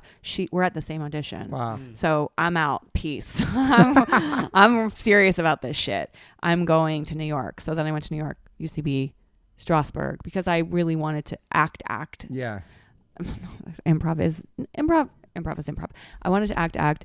So I studied simultaneously and then, did the New York thing and then was like, I'm going to LA. But the reason I came to LA, which I'm sure is next on your list, is to do the show with The Far Side. Yes. That's how I ended up out here. Kind of found you, I guess? Yeah. He came to Hip Hop Karaoke in Toronto, one of the shows I was at, and, he was DJing. So obviously I was like, who are you? Were you a Far Side fan? No. Wow. Don't tell anyone. Okay. He's a big listener. He knows. He's aware. He actually told me, I was like, after I had my son, because I had my son in 92, I didn't listen to a lot of hip hop for a while because it was too much. It was getting really heavy at the time. Even though there was a lot of light hip hop countering it, I was like R&B house because I couldn't. Yeah. Mary J. Blige? Yeah. Ooh. Yes. We listen to R&B a lot. You got it going on. Yeah. You make me happy, so very happy. I don't know what I would do. That was my favorite. Wow. I always requested that. Then without you in my life. What's the 401's a masterpiece, man. Yeah. Woo. I'm gonna listen to that on the way home. It's so good. So then you're in New York. Yeah, so I was in New York, and then so I met Fat Lip in Toronto. I would go back and forth because I'm Canadian. Right. I could only get so many months in the States, and I came down here. Well, we met. He watched the hip hop karaoke thing. He's a mad genius. He was like, "This is amazing. This needs to happen in LA. Why is there no hip hop karaoke party in LA?" There was one in New York. There was one in London. And when I was doing cheerleading, I would go to London and perform at the Social, is where they have it there. Mm-hmm. Wow. And then when I was in New York, just because I would go there to party, I performed at BB King's, nice. Brooklyn Bowl. They originally had it at a really small venue. I remember the first time I went to New York, I did Mama Said Knock You Out. Nice. It was a small venue, yeah. And then I did You Don't Know at the Brooklyn Bowl, which was, oh my God, it was so good. It was so good. What about SOBs? Was that around back then? I don't know. Okay, that was like a hip hop spot. Was it? Yeah. Oh, the Wetlands, yeah. Uh-huh. Yeah, so I went out to LA to do the show with The Far Side. I came here, and they always say don't go to LA until LA calls for you. So I just realized you did a Jay-Z song in Brooklyn. That's sick. Yeah. Yeah, that you don't know. You don't know. Yeah. There have been a couple times in my hip hop career that I've been not sure if I'm going to get killed or not. That was the first one. The second one was at a Wu-Tang show with Fat Lip. He was DJing. What? He was DJing and using my computer because he didn't have a computer at the time. And my computer was one of these computers that was like on its last leg, right? So Your PC or something? No, it was a Mac. Okay. It was a Mac, but it was so bad that like you turn it on and there's like 15 pop-ups of all these like viruses and crazy shit. That's why I had to like click. So he's DJing. He's opening for Wu-Tang. He's never met RZA at this point. And I don't know if you know this, but his firstborn child is named RZA. Okay. Did not know that. He's obsessed. Sick. So this is a big deal. RZA, his son, is there to meet RZA.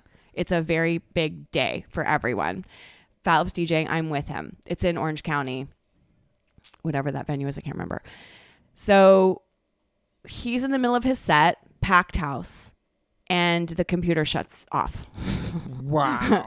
And he looks at me and I'm like, did you plug it in? And he's like, no. So the battery's dead. And he's like, what the fuck? So he's like, okay, gets the mic. Okay, is our MCs in the audience or whatever? And I'm like, hello? hello, right here. Like, what about me? Wow. You know? So he goes down the stage, and I'm expected to fix his technical issues. So I turn the computer on, have to wait for it to like boot up, go through all the fucking virus things that are popping up on the thing. Well, he's calling up MCs from the audience to rap while they're waiting for the technical issue to get sorted. Did you feel a certain way that he wasn't just asking you right there? Oh, yes. Okay. Oh, yes. So I get the computer running again, and then it's still not working. So then we need an aux cord. So we go to the guy, we need a cord, and the stage hand is getting a cord. And the bouncer on the side of the stage says to Fat Lip, I have another guy here if you want to keep rapping. And he's like, oh, word. Okay, cool. Where's the mic? And then he looks to me, where's the mic? Like, I'm his stage bitch now. And I'm like, I don't fucking know where the mic is. So I go to the stagehand, where's the mic? He's like, it's right there on the stand. I walk over, I'm like, is it hot? And he's like, mm-hmm. So now I have the mic. And so I'm wearing a disco onesie with like a super cute hat. Like, I like to dress off brand. Like, if it's a hip hop concert, I'll dress cute, like in a fancy outfit. And if it's like fancy, I'll dress like cool. So I'm in my disco onesie and I have the mic and I go, what about me? I want to rap too. In that voice. He turns around. If he could turn white, he would have turned white. And he starts going like across the neck, like, no, right? Walking up to me upstage. And I was like, exactly. He said, your face did the thing it does when you switch into that other person that is Mandy Mayhem. And I was like, fuck you. And so I walked around him and I was like, fucking me, you'll change your whole life, man. Those condoms expiring on your nightstand, no use. The way I rock is so smooth, so deep. Hitting on this dope, the boys OD. My heat is unlimited. I've been venomous since you was just an infant. It's literal. I've been killing them inside my middle. It's simple, so pay attention this instant. I ain't invisible. Enter. My chamber's on that Wu-Tang shit. Damn. Okay, and the audience is silent. Fat Lip is pacing upstage back and forth like, what the fuck is she doing? He's not beatboxing for me. I'm alone downstage. The audience is staring at me like, what in the actual fuck is happening? And I say, enter, my chamber's on that Wu-Tang shit, and grab my vagina. My METHOD kicks Liu Kang with the tenderness of angels. These angels is picture perfect entanglements. On my worship, I'm certain to rearrange it. Damn, guess it's time to back off. Can't scare your soft ass with that smack talk. Then he comes downstage. Everyone's totally like, I heard the crowd going crazy. No, they're silent. I hear this gasp when I say Wu-Tang. Yeah, gasp, because they think I'm freestyling. I wasn't. It just so happened that I picked the verse that had the thing in. He walks downstage, starts beatboxing with me, and I was like, oh, thank God. The chorus, INVISIBLE, bitch. Pay attention when I mention, know you see this. Give me some love and I know you need this. Pussy is the power, so notice me when I speak dick to him, because fuck you. You once called me your N-word, and now you're leaving me out to dry like this. When I said, notice me when I speak dick, the crowd went, wah! And I was like, oh, thank God I'm not going to die. No one's going to kill me, okay? This is epic, dude. So then I was like, I don't know what to do. I don't know what to do now. The crowd's freaking out. So I was like, okay, thank you very much. And I dropped the microphone and ran back upstage. Wow. Is this all on video? No. That's even better. Some people pulled out their phones. I'm sure somebody has it somewhere. What year is this? 18? Okay. No, I don't know. Maybe. Wow. Maybe 2018. It might have been not that long. Yeah, I think it was 2018. Yeah, it was 2018. Because you've done karaoke in front of a bunch of audience. Like, this is a real crowd for the Wu-Tang. Yeah, and I am a cheerleader. I can fucking control a crowd. Mm-hmm. Like, watch out when I'm in front. Give me a stadium. I'm ready. Yeah. I'm ready. Put me in. Fearless. Coach. Yeah. Oh, I'm afraid. I'm very Was that afraid. like a really kind of first big crowd as you're actually rhyming like that? No. Okay. Because I had performed with Hip Hop Karaoke. They did like special shows in, like the equivalent of Times Square in Toronto, kind of outdoor shows. But this is like not karaoke. This is real shit. People that listen to lyrics also. Yes. So there is like a hip hop crowd. That's incredible. What do you say? That's a straight up hip hop crowd. Yeah. What do you say after the show? Like, what did Philip say? listen, before you say anything, it's not because you're a woman. I was like, okay, why is it then? He's like, it's the comedy shit. You were coming with the comedy shit. And I was like, it's a serious Wu-Tang. Little did I know, I just found out recently, the reason the Far Side broke up is because, in fact, this is from Fat Lips Lips. You can have him on here to confirm or deny. Is because he was dating a woman who was working with Wu-Tang at the time, and they got in a fight, and she said, "You're soft," to him. Okay. So he goes back to the studio, you know, and to see them, and Trey's like working on a song called like Iron Butterfly or some shit. And he's like, what the fuck, man? We're soft. We're a joke. We're blah, blah, blah. And this was like the impetus, what started him down his path of like constantly being upset by the whole situation. Wow. So, meanwhile, they're so fucking amazing. I know. So original, have so many great songs. And he knows that now, like now that they're back together mostly and like they're touring, you know. I mean, Runnin's like one of my favorite hip hop songs. The sample and everything. Oh, it's a beautiful it gives me goosebumps still. That song, like, I mean, like if I'm doing like a night drive and just like, I just roll the windows down and let that, let that song play. So, I mean, come on. So once you finally listened to them after not knowing them, you're like, fuck. Yeah, well, the first show I did with them was at the Roxy. So I flew into LA to open for them at the Roxy to do hip hop karaoke. I didn't have my own stuff then. Yeah. So I was the MC for the night and entertaining the crowd and doing covers, but trying to get the crowd to come up and do hip hop karaoke. This was like Phelps' vision. And the rest of Delicious Vinyl, the crew didn't want me there. Half of them did, half of them didn't. Mm-hmm. They were in the green room fighting about whether or not I should be on stage for most of the night. And somebody would come out and take the mic from me, and then he would come and give it back to me. The DJ refused to play with me. It was like shit was going down. Damn. And I was like, the LA crowd was miserable. I'm like, Toronto crowds are fucking way worse. I don't give a fuck. Leave me here long enough, I will get them on my side. I can win a crowd over. I'm not worried about that. But they were, because it's serious, you know. So I'm like, come on, just let me keep going. I'll win them over.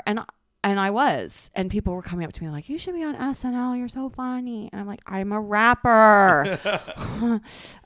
Anyway, so that night I realized this reminds me a lot of cheerleading, where when people would see it, they would either be like, this is the best shit I've ever seen, or this needs to stop immediately. Yeah. And that's like when I rap. People are either like, this is the best shit I've ever seen, or it needs to stop immediately. So I knew there was something there. So I went home after that show, or not home, but like to the hotel I was staying in, and messaged a friend of mine who was in development at a production company in Canada. And I said, I have this idea for a show, and it's about it's about a housewife who wants to be a rapper.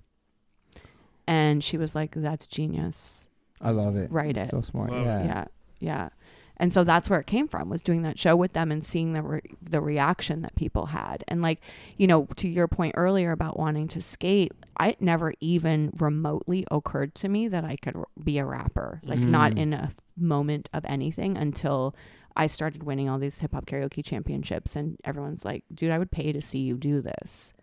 But it's a love for the music though, too, and the culture, and and then that turning into this, it's. And this, even now that it's happening, is not because I was like, okay, I think now it's time to go after it. Mm-hmm. I hit a wall in my career after I decided to stop dyeing my hair in 2018. Why'd you stop? A few reasons. Mostly I wanted to bear witness to my life. I felt like I was in conflict with like what was actually happening with my body and my face and my hair, and I was denying, not even denying it. I just wasn't like, I want to see it. I'm interested in the process of my own life. I'm so fucking into myself. Were you trying to be young? You trying to stay looking young? No. Dyeing it? No, I started going gray at 30, and I just it looks great. I can't wait to have gray hair. I want full gray hair. I can't wait. I thought that's just what you did. Yeah. Like you just dye your hair when it goes gray. That's what you do.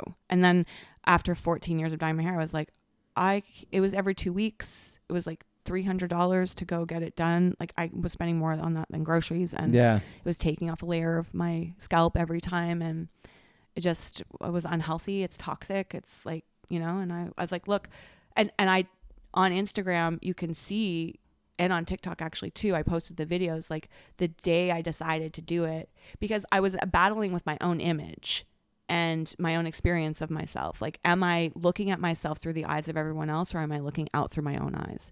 When I walk in a room, am I looking at the room like because of how I want to experience it, or am I trying to be what the room wants me to be? Interesting. So I was using social media as a way to explore that relationship with myself. So as I went through the process of growing my hair out, every day I was journaling on Instagram on my stories. And you can see the first day where I'm like, I can't dye my hair anymore. I think I may never work again if I stop dyeing it, and also may never get laid again. But I can't do this anymore. And so I stopped. And it was before the pandemic, so before everyone else stopped. So everyone thought I was having a nervous breakdown, which I kind of was. But I think a lot of people went gray during the pandemic. Yeah. Too. Yeah, because they couldn't go diet. Or just stress and everything. Just also, everything. Yeah. Yeah. So I don't regret a single day. And then like afterward, I got a lot more auditions once it had grown in. Wow. But that's only because now I could play a 60-year-old. Stop. No. Really? Yeah. Okay. Oh, yeah.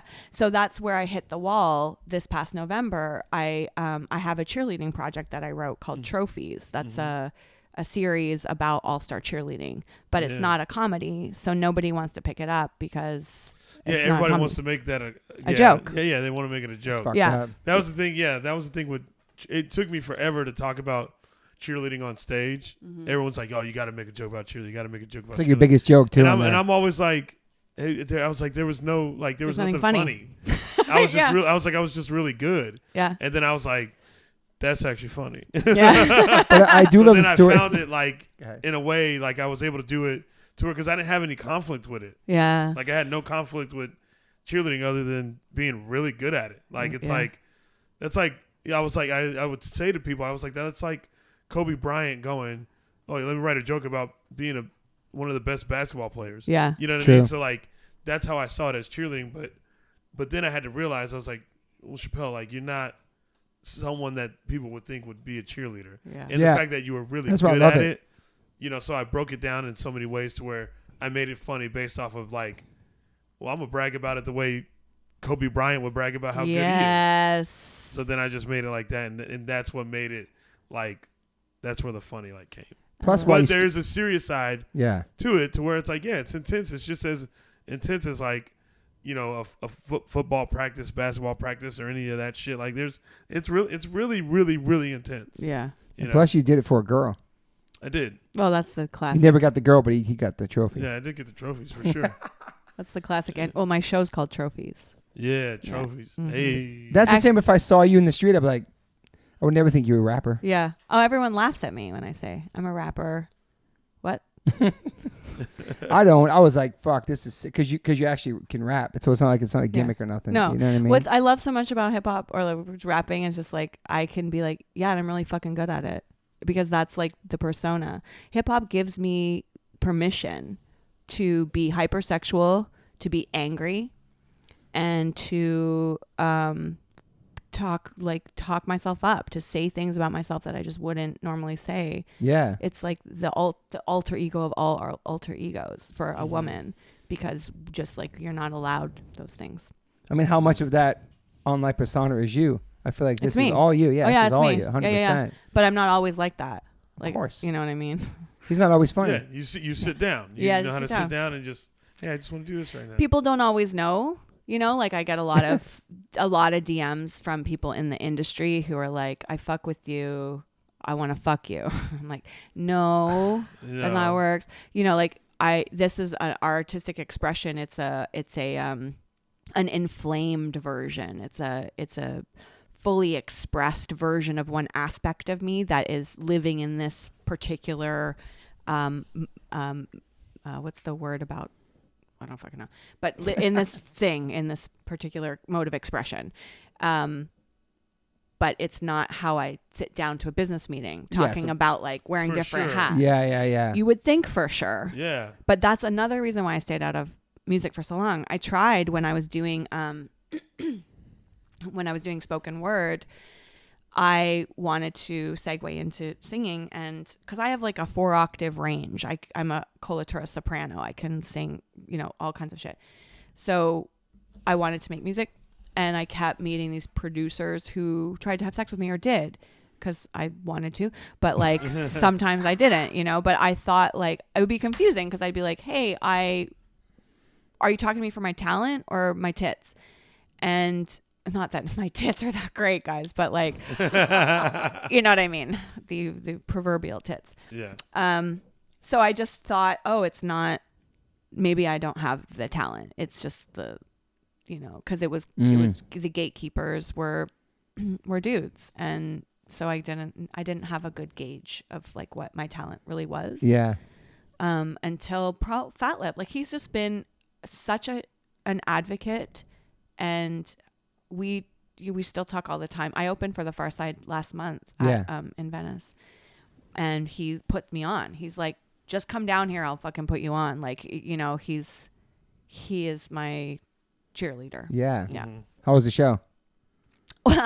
When I went in, I was like, oh shit, I'm in trouble because it's all white people in the audience. They're not going to know me. Because like when I go out and get recognized, it's black people that recognize me. They've seen the videos. White people don't know. Yeah. Interesting. They don't know yet. I'm like, where are the housewives at? I want them to see my shit. So like I can start making money and buy my t-shirts. They recognize you when you go out. Yeah. Yeah. Fuck. So is this to kind of change your life in a way? Yes. Yeah. Yeah. So I had that moment. It was November 1st. I had this cheerleading show that wasn't going anywhere. I don't know why I couldn't sell it well, because it's not funny. And I got an audition. I booked a commercial for a sleep apnea commercial, which is on right now, which I constantly am getting messages about. And I got an audition for a retirement home commercial. And I was like, okay, this is where I am in Hollywood's brain now. I'm in my 60s because I have gray hair, and there's no rules really for women in their 40s and 50s, especially at my level of career, because I started at 35. So my fuckable years were used up doing something else. So I only had like so many fuckable years. So now I'm fucked. So November 1st, I said a prayer to our Lord and Savior, and I was like, God, please just show me the way. Give me a clear path here, because nothing's working. And I went about my day. I didn't say a clear path to what even. I was like, you know me. Like, we've had conversations. You know what I want, or what's best for me. Not even what I want, what's best. Yeah. And then I was doing my laundry, and I had this thought. I heard the voice, and it was like, you want a clear path? It's right in fucking front of you. God swears at me. And there was this agency that had reached out to me and said, we're going to promote, or TikTok will promote your lives. They will help. They will boost your lives. Even though you don't have 1,000 followers yet, we'll help you. So we really think your rapping would do well. Cause I had auditioned for them for some other thing a year prior. And I was like, I don't want to build another social media platform. I want nothing to do with this exploitation. I'm so sick of the algorithm running my life. Fuck off. But then I was like, I don't know what else to do. Like I'm being discarded. Discarded. Mm-hmm. And so that night I stomped around all day. And that night at 1 a.m, I was like, fuck it, I'm going to go live. I don't know. I'm just going to try it. I went on TikTok. I was super nervous to rap because I had some other experiences, over the course of the fucktangular 4 years we've been in since whatever. Yeah. And was like, I'm going to leave rap alone for real because I don't want to be hurting anyone. I didn't know, am I appropriating? Like, I felt like I really wanted to explore, learn more, to like, what don't I know, So I took some time away and maybe talked myself out of it. And so I sat down and I was like, okay, people on TikTok, we can either talk about nose chlamydia or I can rap. Because I found this article about nose chlamydia that says that it causes Alzheimer's.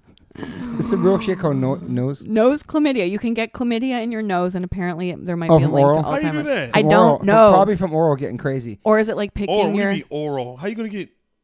Where's your nose? Where's your nose? Oh yeah, my bad. I'm sorry. Where's your nose? Where's your nose, Toby? Well, if there's one. Oh yeah, that's opposite. I don't know. You could be picking your nose. Like I'm not really sure. Oh, it was nose picking, nose chlamydia. It had something to do with picking. My bad. So maybe if you grabbing your area and you got the shit. And then you put it in your nose. Pick your nose. Oh yeah, if you're masturbating, pick it. Yeah, yeah. Maybe post masturbation, you. Get the fuck Guys, out I need here. to hand out some pamphlets about this. I know. That's it. It's interesting because I'm. Hang on a second. Oh shit, sorry. I like how we're trying to figure it out like we're doctors. I know. I'm sorry. Call Huberman. Yeah. Call him. I will. Yeah. Hey, Andrew. So then everyone was like, rap. Please don't talk about nose chlamydia anymore. And so I started rapping. And then I got off literally, but I got off after an hour and a half or 2 hours, however long I was on there, and 20,000 people had watched. Wow. Yeah. And I was like, whoa. And they sent me money. They sent me gifts while I was on there. And I was like, people are sending me money to rap. And I don't know how I'm going to pay my rent. Like, I'm going to just keep doing this. How do they send you money and gifts? How does that work for the listener? So TikTok has gamified their app. So when you're on it and you're watching a live, you can send presents. Like someone can put a hat on my face or sunglasses or earmuffs, or they'll send like a lion or a galaxy, and this like cartoon pops up on the screen. So what I learned very quickly about TikTok Live is that people who are in the live, who are commenting and sending gifts, want me to see them. Okay. It's not so much about them watching me, but they want to be seen. So them showing gifts is a way for or sending gifts is a way for them to be like, look at me, connect with me, and also to share love and be like, I love what you're doing. Let me support you, because we know that's part of our economy now, that we can do that. It's how we support our artists. So eventually, after about like a month, I started making maybe $50 an hour when I was live. Wow. Yeah. And now it's varying. It's all over the place. But there was a time when I was making $100 an hour in gifts. And then people would also send me Cash App stuff, or like I have this Discord group of my subscribers. So you can also get subscribed to. And I give them access to my Discord channel. And these people are my support system. Like when I was sick, they were researching what medical place I could go to in Austin, because I'm Canadian. I don't understand the fucking healthcare system. Holy shit. They were helping me like get my prescriptions. They've sent me a meal plan so that I have like dinners. That's incredible. They helped me man. buy like audio equipment that I needed.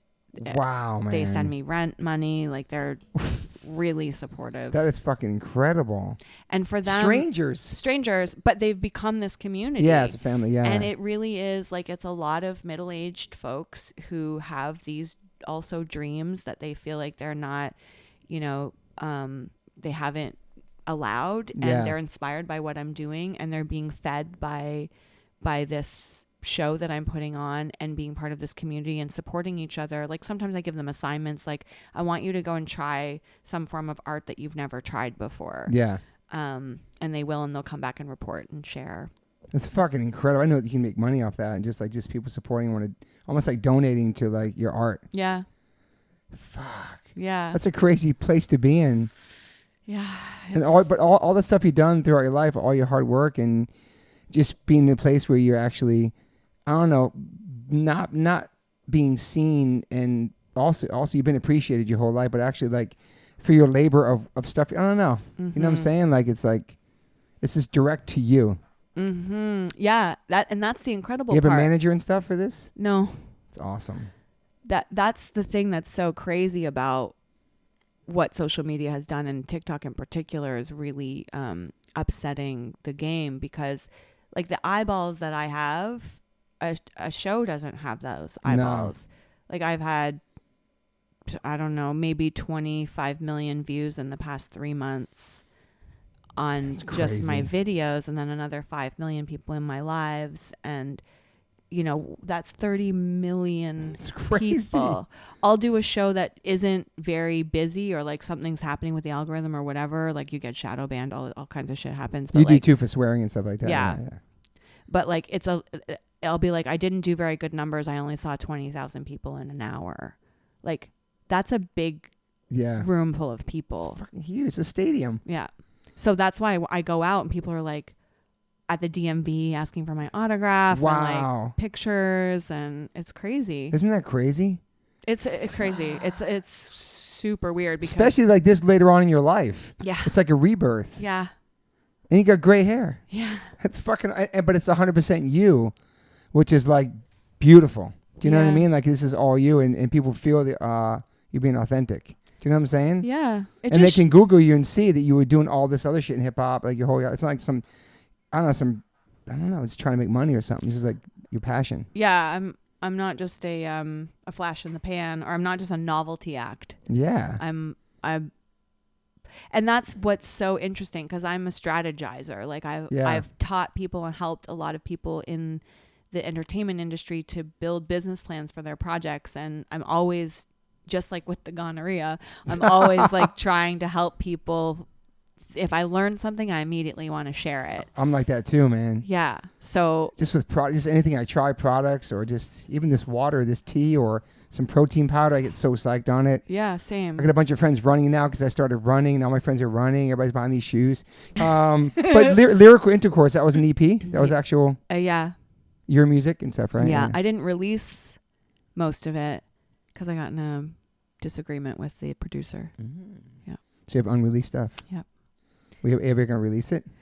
Probably not, but I will take some of the lyrics and reuse them. Some of them I have released. Crave the video. Yeah, Crave video. Yeah, it has all the Vargas. I saw you have all the Vargas pieces, so I used Vargas as my inspiration and recreated a lot of the imagery in that video. So I'm a pinup girl. That's my wife's stuff. Yeah. Yeah. The concept of the video is that this is where the neon vagina came from too.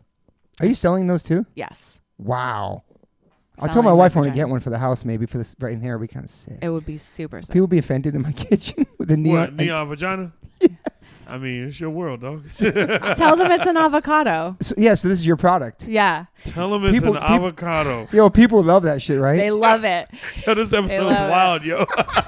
This episode is wild. I love this episode. But the one line's like, suck your dick and clean your underwear or something. What's that one line? Oh, it's so good. I'll back it up a bit, and then I feel a love touch, then when our ribs crush. No, anyway, and then your lips parade along the hoe brigade. How many times you're laid won't erase magical escapades. I feel your love touch. I feel so much, and when our ribs crush, I get a body blush. Oh no, I'm way too far back.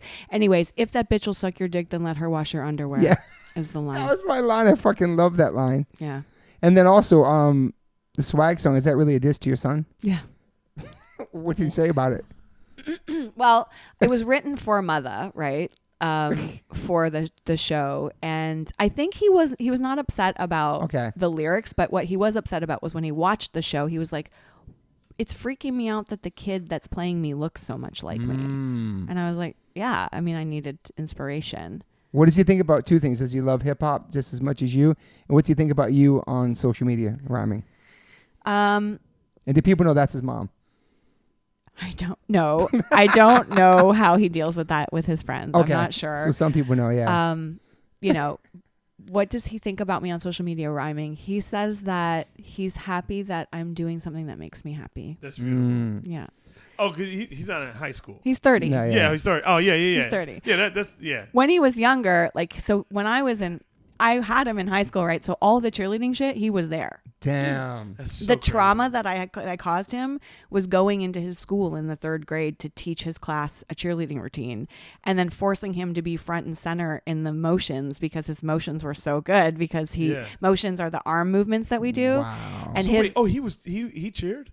No, but I it. made him cheer in his class. I went in to teach his class, like, damn, it's mom day. She's coming, yeah, and I was like, son, you're in the front. So I put him in the front, and he was mortified because they had to do it in front of the whole school. And he's like, everyone's making fun of me because, and I was like, well, you're good at it. I don't know what to tell you. Damn. Yeah. He has good motions. And does he love hip hop? Same. It's like ingrained. Yeah, he grew up listening to my it. son too. I mean, I took my brother is 15 years younger than I am. So he's 2 years older than my son. And I took them both to see the NWA movie. Incredible movie. Incredible. Yeah. And so we were driving back, and I remember my brother saying, you introduced me to hip hop. I remember the first hip hop song I ever heard. And I was like, what song was it? And he was like, use a hoe. Ho! Use a hoe. Sound ludicrous. Holy shit. I shit. was like, oh my God, what have I done? That's fucking funny. Yeah. The first time my son heard the N-word is that he loved Eminem, and I bought all these clean versions of every hip-hop record from Amoeba. But for some reason, the Nas Godson record, I didn't have the right one in. And he heard it several times, and then he asked me about it, and I pulled the car over and I had a whole conversation with Max about where it came from, why it's being used now, all that stuff, and I broke it down to him. Yeah. That was an interesting, and I got to tell Nas that when I met him. Interesting. Yeah, he tripped on that. Yeah, wow. Yeah. It was really, yeah. Wow. I had some crazy moments with Nas, you know that. Whose world is this? But one thing I like is the True TV late night snack thing. Me and my wife watched it. I'm not here for your entertainment. The guy's whistling at you from across the way. I love that shit. Yeah. My wife was like, fuck yeah. She loved it. Yeah. So that, I was driving by literally Santa Monica Boulevard. I lived at, what's the name of the street? I want to say Lafayette, whatever street, by the graveyard.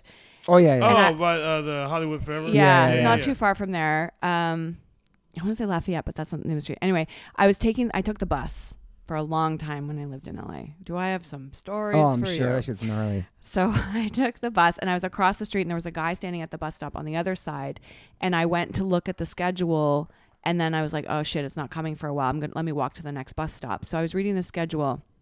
The guy, Santa Monica is a pretty, like, it's like 4 lanes or whatever. Guy yells from across the street, nice ass. And I ignored him. And then I started walking, and he said, bitch. And I was like, why does it flip so fast? I know. Why so fast? Why does it flip so fast? And then I was at Cherry Poppin', that party, may it rest in peace, that was happening in Hollywood. And Fat Lip was DJing. And there were 2 guys that were both hitting on me, and they were together, and they were hands all over me. And I was just like, if you want to touch somebody, touch each other. And I grabbed their hands and put them together, and then, bitch, you fucking blah, blah, all over me. And I'm like, what? You wanted to be inside my source. It's like a couple of minutes Where they ago. at so I could pull up on them and tell them to run that shit? You know what's crazy? Like, why do men think that they can whistle or cat call a woman and she'd be like, "Oh yeah, I'm down. That's cool." Yeah. Like, oh yeah. Oh yeah. You got me. Yeah. You got me. As a man in this world, it's embarrassing the way men treat women like that, like pieces of. It's trash. It's fucking. That's the beauty of cheerleading. I would say for me is that, like, you know, because there was times I was the only dude on the team, like, growing up. You know, you're the protector. It wasn't even like as much as like protection, as much as like, you know, I was around women in a different way that most dudes aren't.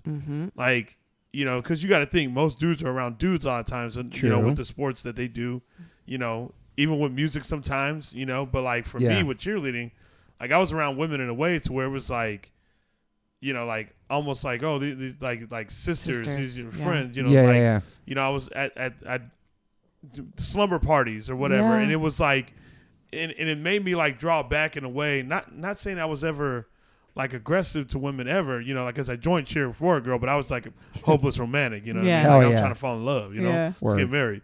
But, you know, just seeing that and just like hearing conversations of like the way they thought of things, and you know, it just showed me a side that made me, for whenever I saw dudes react the way that they did, like some of my friends would be like, yo, you hook up with this girl, and it's like, it's not like that. Like, why's it gotta be that? Like, why can't I just like I get it, she's extremely hot, but like, why can't I just be her friend? Like, is that weird? You know what I mean? Like I got a lot of women friends. A lot of times, like some of the girls I cheer with, I was like, she's gorgeous as fuck, but I hate her. I hate her with a passion. You know, like I know too much about her. That's the thing. You know what I mean? Like, and people don't understand that, you know, because they just see, you know, they see like the beauty, you know, of these girls. And I cheered with gorgeous, you know, stunners. Gorgeous, Number one stunners. And just sitting there like, I was like, no, I hate her. It goes away. Like, I love her, but I hate her, you know, in that sense. So that's inspired by a real life situation. Yeah. And then funnily enough, after it came out a couple years later, I was walking across Melrose and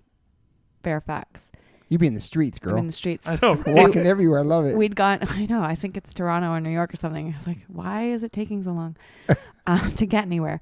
And we were going to my car, and this guy walked across the street, and he was like in a suit, you know, maybe coming from the work or something. And he started following us and he said, come to the bar. Why don't you guys come to the bar? And my friend that I was with, Evangeline, she's from the Bay Area. She's American. You know, she grew up here.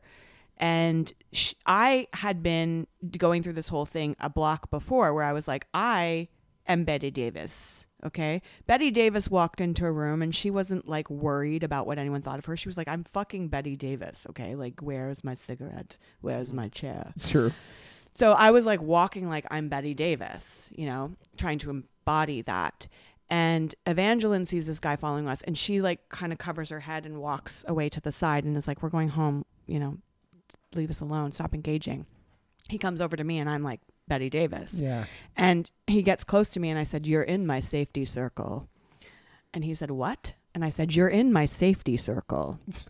And he spit in my face. Spit in my face and ran away.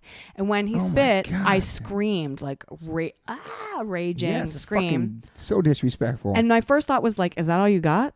That's all you got is spit? Come back here. Like I was just so mad. And it was after I had done that show. And because I was thinking, oh, maybe, you know, maybe that song didn't resonate. Maybe that piece didn't resonate because we're past that now. But then when the man spit in my face, I was like, no, we're not. We're not. That's fucking horrible, man. Yeah. Then he ran away? He ran away. Where you at now? Bitch. Yeah. Bitch. Yeah. You run your shit, homie. Where you at? It's crazy shit women have to deal with on a daily basis, man. Well, that's what I'm saying with cheerleading. Like that, I would hear a lot of like every these stories, day. And you're like, oh God, Yeah. Okay. You and know? I kind of thought when I stopped dyeing my hair that it would go away, but it hasn't. It's different now. I mean, now there's social media too. Like when I rap about sex a lot because I have a lot of trauma around it. I'm working my shit out. That's what we do with art. It's art. I'm working my shit out. But people don't know that if they're not also doing the same. So I got so many pictures of people's penises, videos of people swinging their penises around, some with like towels on them, which I thought was kind of creative to like show me how large they were. Wait, I don't get it. What? Like, so they have an erection and they put a towel over it to show like it's hanging off there. Oh, goddamn.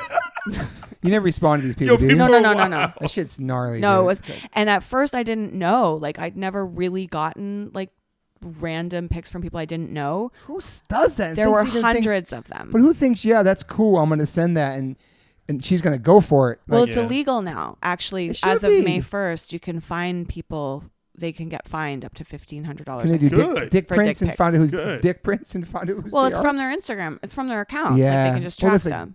Crazy, sketchy accounts and shit. Yeah. Good. Fuck these people, yeah. bro. I was like, maybe that's how I'll pay my rent. I'll just like go back and track them Keep all. finding these motherfuckers. Why do people think they can send that shit and that our girl's going to be like, click, oh my God, yeah, what's your phone number? You got to realize they're behind something that like somewhat protects their identity in a sort of way, but not, you know. Yeah. Not anymore. But I did have a couple people apologize to me.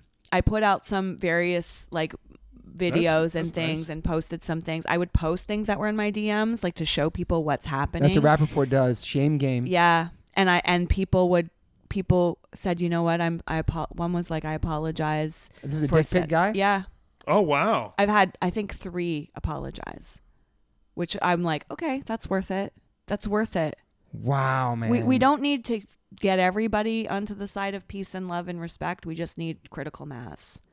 So we have to keep doing that work till we get to critical mass. Can I ask you something? Because I thought something was interesting. Like, you know, and I guess I've just heard this from time to time with women, you know, as far as like, got real serious. Even with some of the guests like you've had on your podcast. Yes. And just some of the women I've talked to before, just like, you know, in cheerleading, and you were talking about like sex and having like trauma around it.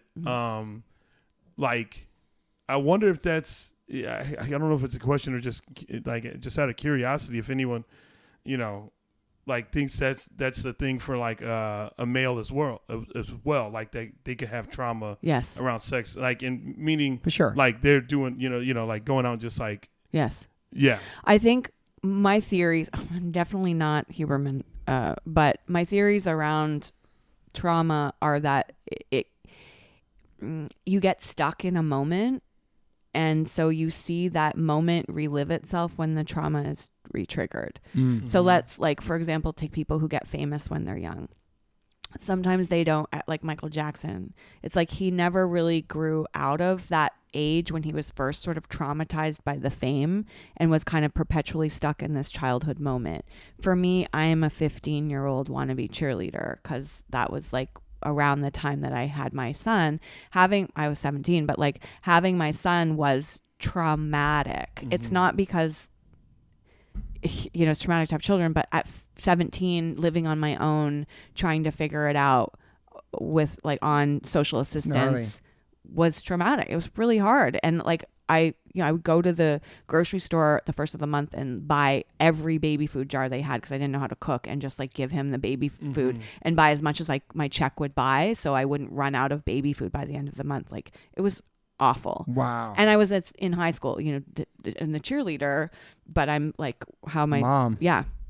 So yes, absolutely, for men too. I think men aren't allowed to talk about sexual trauma, but it expresses in the dick pics, like those. And that's where I was Great going, point. because when you hear like the people, like guys that like brag about like how many girls they like, that sounds more traumatic to me than like a winning type of thing. Yeah, true. Which is interesting because like I've just never been one of those guys that's been like a hound for that. It's like I'm like, I always just felt like there's more to life and there's more to a person.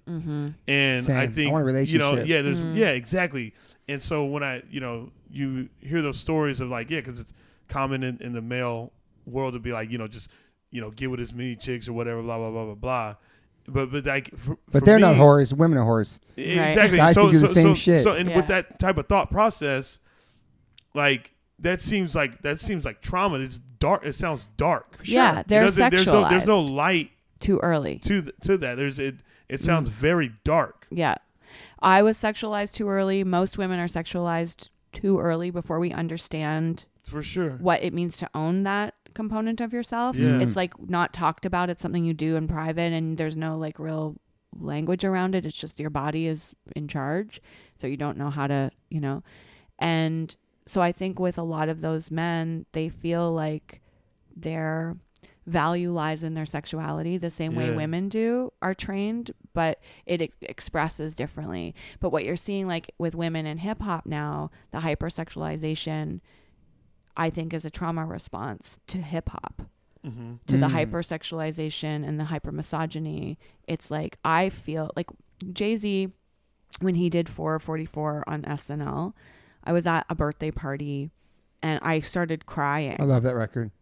I was like, I feel like hip hop just apologized to me. It was the first time I'd ever heard the song, and I realized, listening to like Big Daddy Kane, anything goes when it comes to hoes because pimping ain't easy. It was like, that was like, that was I loved Big Daddy Kane. Yeah, he's a huge influence in me, but also how do you correlate that in your brain that it's like this music I relate to so much, but it hates me. It's interesting. Yeah. There's a common lyric in that Light. I never call you my bitch or even my boo. There's so much in your name and so much more in you or whatever. Like I thought that was dope. Like when I heard that line, like I was like, yo, that's fire. But why is that unusual? Like what, I mean, things are sort of changing, but not. For sure. But it's also just it's just our society, like men and women, and speaking across the binary, it's not just men and women. Like we're all at war. There's like this feeling of a loss of power that's manifesting in this sexual dynamic, because it's a place we feel we have personal power that's not related necessarily to money or whatever. It's like, yeah, I might not have any money, but I got good dick.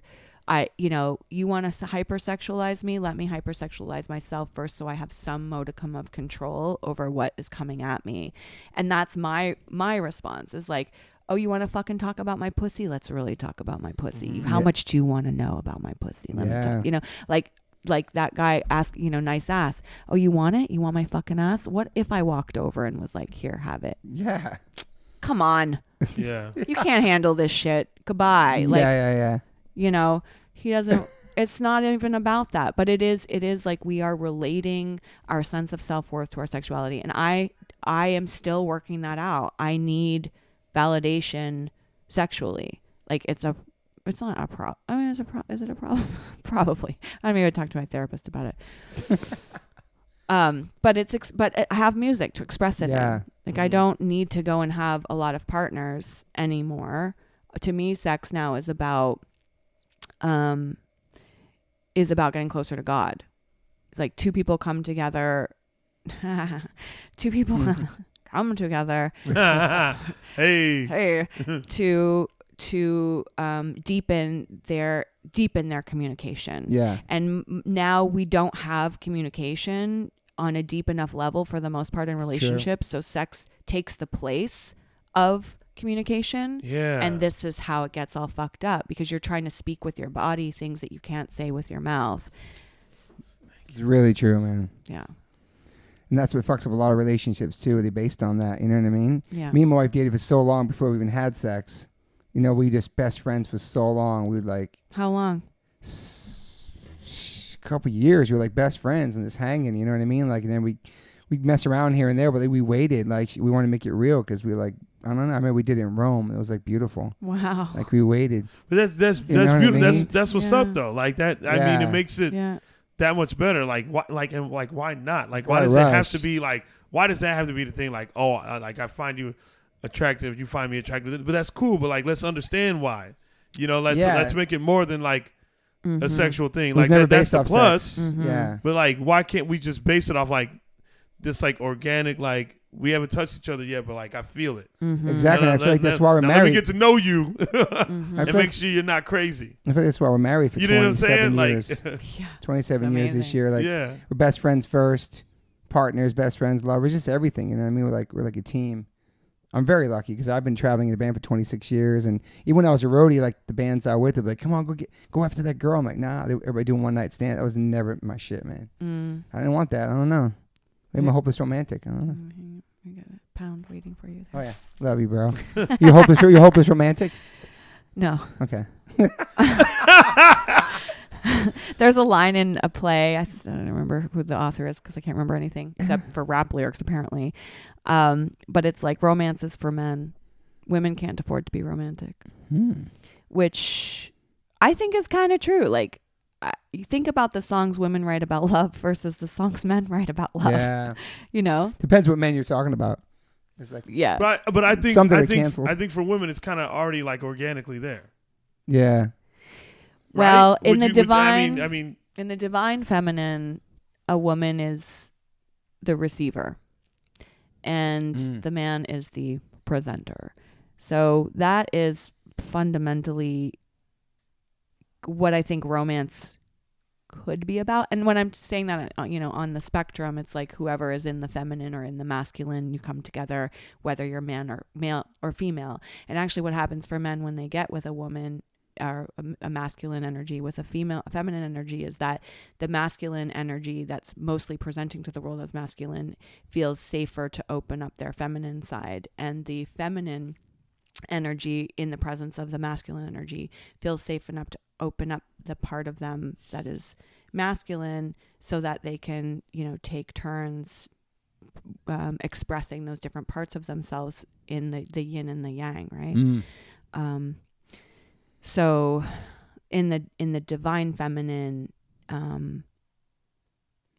it's about receiving, which is the idea of the romance between, that we talk about conventionally, but it's become selling flowers and whatever, and like shooting videos on Instagram of your love. But in reality, it's actually about balance between the two. I think 100%. Holding space. I have a question. How long did you stay with the guy you had the baby with? 6 months. Wow. Yeah. And how are you surviving? I guess off the government, you're saying? I guess actually it was a year from the time we started dating. So it was around a year. Wow. And I fell in love with someone else. That was part of it. And also that I was with for 7 years after that. Okay, that's nice. Okay. Yeah. And his dad was, we were so young, so young. And you realize we don't want the same things. I was like, he was in college and, we wanted different things. It was like suddenly like, oh, life. Yeah. Not just like rope chain, 3-finger ring DJ. This is real shit, man. This is real shit. And we're not in the same time zone. Like I'm going to university. I'm doing like I got to prove my mother wrong. I got shit to do. Yeah. So it was, I think, hard looking back on him. I don't think he saw it coming. And I think that was a source of conflict for us for many years. He could have trauma from that too. Yeah. Trauma from having a kid that, you know what I mean? Oh my gosh. Stuff like that. Definitely. And he really stepped up when my son turned 15. That's 4 beeps, Joe. When my son turned 15, he moved in with his dad. Oh, that's cool. It was beautiful. And awesome. I read this book called The Poisonwood Bible by Barbara Kingsolver at one point when my son was young. I think he was about 3 or 4. And in the book, it's about a family that goes to Africa and they are missionaries. And it doesn't end well for this family. It's a mother and 3 daughters, let's just say. It doesn't end well. And the father is the missionary. And the chapters are each told through the voice of each of the women. So at the end of the book, the mother says something about her husband. They split up. And she says, every time I throw a stone at him, it goes right through him and hits my children. Ooh. And as a child of divorce, that really resonated with me. Wow. And so my son was 3. 5 beeps. 5 beeps. And I was like, I don't want to do that to him. Yeah. So I was very careful, even though we had a tempestuous relationship, never to say anything about his father. It's awesome. Because your parents are the window through which you see the world. Yeah. It does not matter if they get along. It's like, if you're telling me bad things about my father, I'm going to have trouble with the masculine aspect of myself. Mm-hmm. If you're telling me bad things about my mother, I'm going to have trouble with the feminine aspect of myself, expressing that. So I wanted to keep that open for him. So by the time his dad was ready to really show up, the door was open. It's awesome. And he was like, I want to go live with him. And I was obviously devastated, but I thought, I made the decision to have him, which I didn't really talk about, but I was 4 months pregnant when I discovered that I was pregnant. So I didn't really have a choice. Yeah. And the doctor that I saw didn't give me a choice. So again, my body autonomy was taken away because it was never discussed with me. Mm-hmm. But I thought, I made that decision to bring him into the world and he didn't ask for that. And now he's dealing with the consequences of being raised by a 17-year-old on my own for this many years. And now he has this opportunity to go and live with his father and be surrounded by his father's family who are quite close. And I want to make a decision that's not about me and what I think I can do or handle. I want to make a decision that is best for him. And it was really, really amazing for him. And, we lived far away and our relationship isn't as close as I would like it to be because of the physical distance, Yeah. But I needed at that point to have the life that I didn't have because I was raising a child. Yeah. So I did the... That must have been so hard. Yeah. Yeah. And also I believe that, we don't raise children for them to be dependent on us. True. Like it's like me saying, I want my kids to know they're there for me whenever they need me. Well, actually, I do, but I also want them to not need me. Mm-hmm. I want him to be autonomous and make his own decisions and feel like a whole human being and not still attached. Suckling, Yeah. I want him to be his own man. And he is. He doesn't, I'm like, why don't you call me? Don't you think about me? He's like, not really. I don't really think about you, but I love you. Oh my God. I'm just not in his day-to-day. How's my mom doing? I should check on her. I don't want him to be worrying about me and having to check on me. Yeah. Love me, think of me, send me a text, call me would be really super cool, but eventually we'll get there. Yeah. And he's in Canada still? Yeah. And he's 30? Yeah. Wow, man. It's so crazy, man. Yeah. Fuck. I just had all my tests done to see how much longer I have to have babies if I'm still fertile, just in case. Wow. Yeah. Well, I was in a relationship that ended last night. I'm so sorry about that. It's fine. Everything's fine. So you're single on this podcast right now. For the listeners, you're single right now. Yeah. Don't send me a fucking dick pic though. Yeah. Don't Janet do Jackson had a baby at 50. I know. She did. Yeah. can send me a vagina pic though. I think I might switch teams. So let's get into a couple things real quick. Do you have a top 5? Top five. Is that hard for you? Yeah, it's and, really I hard. watched that Doing It Well freestyle he did with Mike Rapp split screen. It was fucking. He was like, it was so awesome to watch that. It was funny. I was that night. I had done a 5-hour set. Fuck. So he was getting me like, I don't even know where that video. He saw the video I posted in, but like I was like out of my mind. Were you nervous? No. Yeah. I mean, no. I'm on another planet. It's like I'm channeling some shit. It's not like I am channeling some shit. How did it happen with Mike Rapp? He just DM'd you or something? No, he posted it. Like, so the way way yeah. it works is like you post a video and then somebody does a split screen and just posts it. And then I think he tagged me in it or something. Damn. And so I saw it and I was like, oh my God, what is he going to think of this? So I was scared to press play. Actually, I think I made somebody else watch it. Wow. Who did I send it to? It might have been Fat Lip. Were you tripping on Mike? You knew who Mike was, obviously. Yeah. But I was like, is he going to be screaming at me? Like, is he going to be like, stop immediately? Appreciate you. Yeah, he was, and somebody was like, he fucks with it. He's laughing. And I was like, okay, I got to go watch. No. That's so cool. Mm-hmm. Has there been other rappers reach out to you, like people that you grew up listening to, or people that reached out, you like shocked, surprised? Hopefully not a dick pic DM, but like. No, a 50 Cent commented on one of my videos. Somebody reposted the Jay-Z You Don't Know. Oh, he did. Cover. He did. Yes, I saw that. Yeah, he commented and said, "That's real hip hop." Wow. Yeah, I saw that. That's fucking dope, man. SZA liked one of my videos. Anderson .Paak started following me. I saw you posted today. Yeah. You screenshot. That was Why cute. do I call him Paak? I don't know. Anderson. That was cute. Anderson .Paak. That was Paak. cute. Well, there's 2 A's. I mean, come on. Yeah. I mean, Just Blaze. Just Blaze. Not impressed. He was not happy. Whatever. It's all good, Just Blaze. Doesn't matter. 50 Cent comment doesn't fucking matter. I know, right? Everything you said, that's like a 50 out of that. Yeah. Yeah, I mean, That's sick. Chuck D DM'd me way long ago, like when I first released my very first video, because he has a radio station called She Movement, and it's been supporting female MCs. Shout out to She Movement. They have been behind me since And fucking like Chuck 2015. D.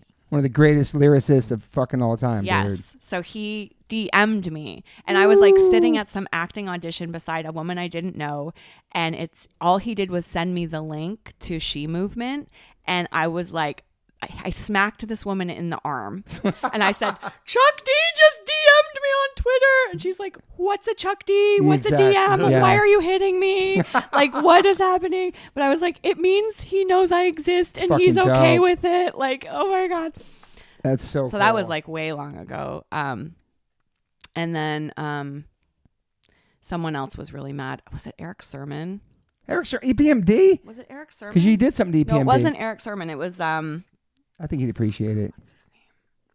I forget. That's so cool, I Eric can't believe Sermon. I forget. It's because I'm tired. I slept like 3 hours last night. I'm sorry. But anyway, it was like rude. There's been some rudeness and there's been some love. But I think what's crazy is that everyone's seen it. I think that's the thing. Like one or the other. I immediately hit you up. I was like, yo, come on my podcast. Like, I was so fucking psyched. I'm grateful. It's so because psyched. most people are just like, what did I watch? And that can't be real or serious or whatever. It's like, I feel like I'm just a clown who wants to be taken seriously. Like there's joy and laughter and humor in my work. And also I rap. Like I really fucking rap. Yeah. Take me seriously.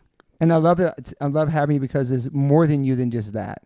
Like your story and your come up and your grind and everything. It's fucking awesome. And it's like, it just makes me happy to just, I don't know, just meet people like you and just see you on there, but then also get the history of you. It's awesome, man. It's an amazing journey. Mm-hmm. What's next? What's next for you after the fucking, just the online stuff? Like, I know you have the show in May in Philly. Yeah. Is this like your first headlining show in a while? Or? Yeah, in a while. Yeah. And Are you nervous? I set it up in Philly because I was going to go with the man to an event in Philly that weekend. So now I don't know what venue is it? It's called Kung Fu Necktie. Okay. It's a small spot. It's like 150 people. You got that. Yeah. Yeah. Yeah. And I'm stoked. Like I have a lot of material. I have 2 full albums worth of material, plus all these freestyles, plus stuff I've been writing. Like it's going to be a really great show, and my crowd control skills are crazy, and I'm going to talk about inappropriate things and make people scream clitoris and hold their vaginas up in the air, and like it's going to be a good night. I love the neon vagina. Well, no, I do the rock sign, but it's actually a vagina. ROC. VAG. The VAG. It's a vagina. Look at it. It's a vagina. Come on. What's happening? Wow. Yeah. My vag is the truth. I got your back. I'd like to have you open up for my band sometime at a punk show. I would love that. That'd be fucking sick. That'd be could I open up? I mean, I could open, but also give me a punk band to like rhyme over some punk shit. Like maybe Max could throw down a little beat for my son's an ill drummer. Max yeah. and Adam. Oh yeah. That drum and bass. He was in my band. Yeah. I'm gonna think about that for like a show. That'd be sick. I'm ready. Fun. I know. I love having like different types of artists when we play. And I adjust the set. Like when I opened for the Far Side, I did Herbie Hancock mashup with Public Service Announcement. Dun, dun, dun. That's one of my favorite Jay-Z songs off that record, bro. Isn't it? Same. So good. I listened to it over and over I and can over. play it on the keys. Oh, you played the keyboard? Really? Yeah, you played it for me. Yeah, recently. Yeah. Come on. Oh yeah, where were we at? Oh yeah. I played it for him recently. Yeah. I used to breakdance to So Herbie I did Hancock. it over Herbie Hancock track, because in the Far Side show they show the samples for all of the songs that are on their first album and where they got their where they got the sample from, and so it's like in that language. So I customize my show for wherever I am and whatever the audience is. I love that. I can't wait to see footage from that show. Mm-hmm. Maybe LA show soon. Maybe. I hope so. I'm ready. It's just like no one takes me seriously. Like, bruh, I took you seriously. The industry is just like, I don't know what to do with this. LA show We'll be fucking sick with your band, Mad Peaceful. with Mayhem on the motherfucking mic, dude. yo. The crowd goes insane. Yeah. Like, give me 3 seconds and they're going to be losing their minds. Dog. Especially the women. They're just like, what? I love this. What was your last real job you like clocked into? Well, because of my visa, I am not allowed to have Oh yeah, my bad. non-jobs here. Okay. But I ran a PR company, and I worked for a PR company in Canada. Okay. What year would that be? I think it was like one time when I was home. I don't know. What year is it? 2023? I don't know. Like in the last 5-6 years. Yeah. Do you have any major regrets in your life? Not selling to Jamfest. Not selling my cheerleading company when I was offered. Fuck. Yeah. Really regret it's a that. major regret. Big time. Big. Huge mistake. Huge. Fuck. It's fine.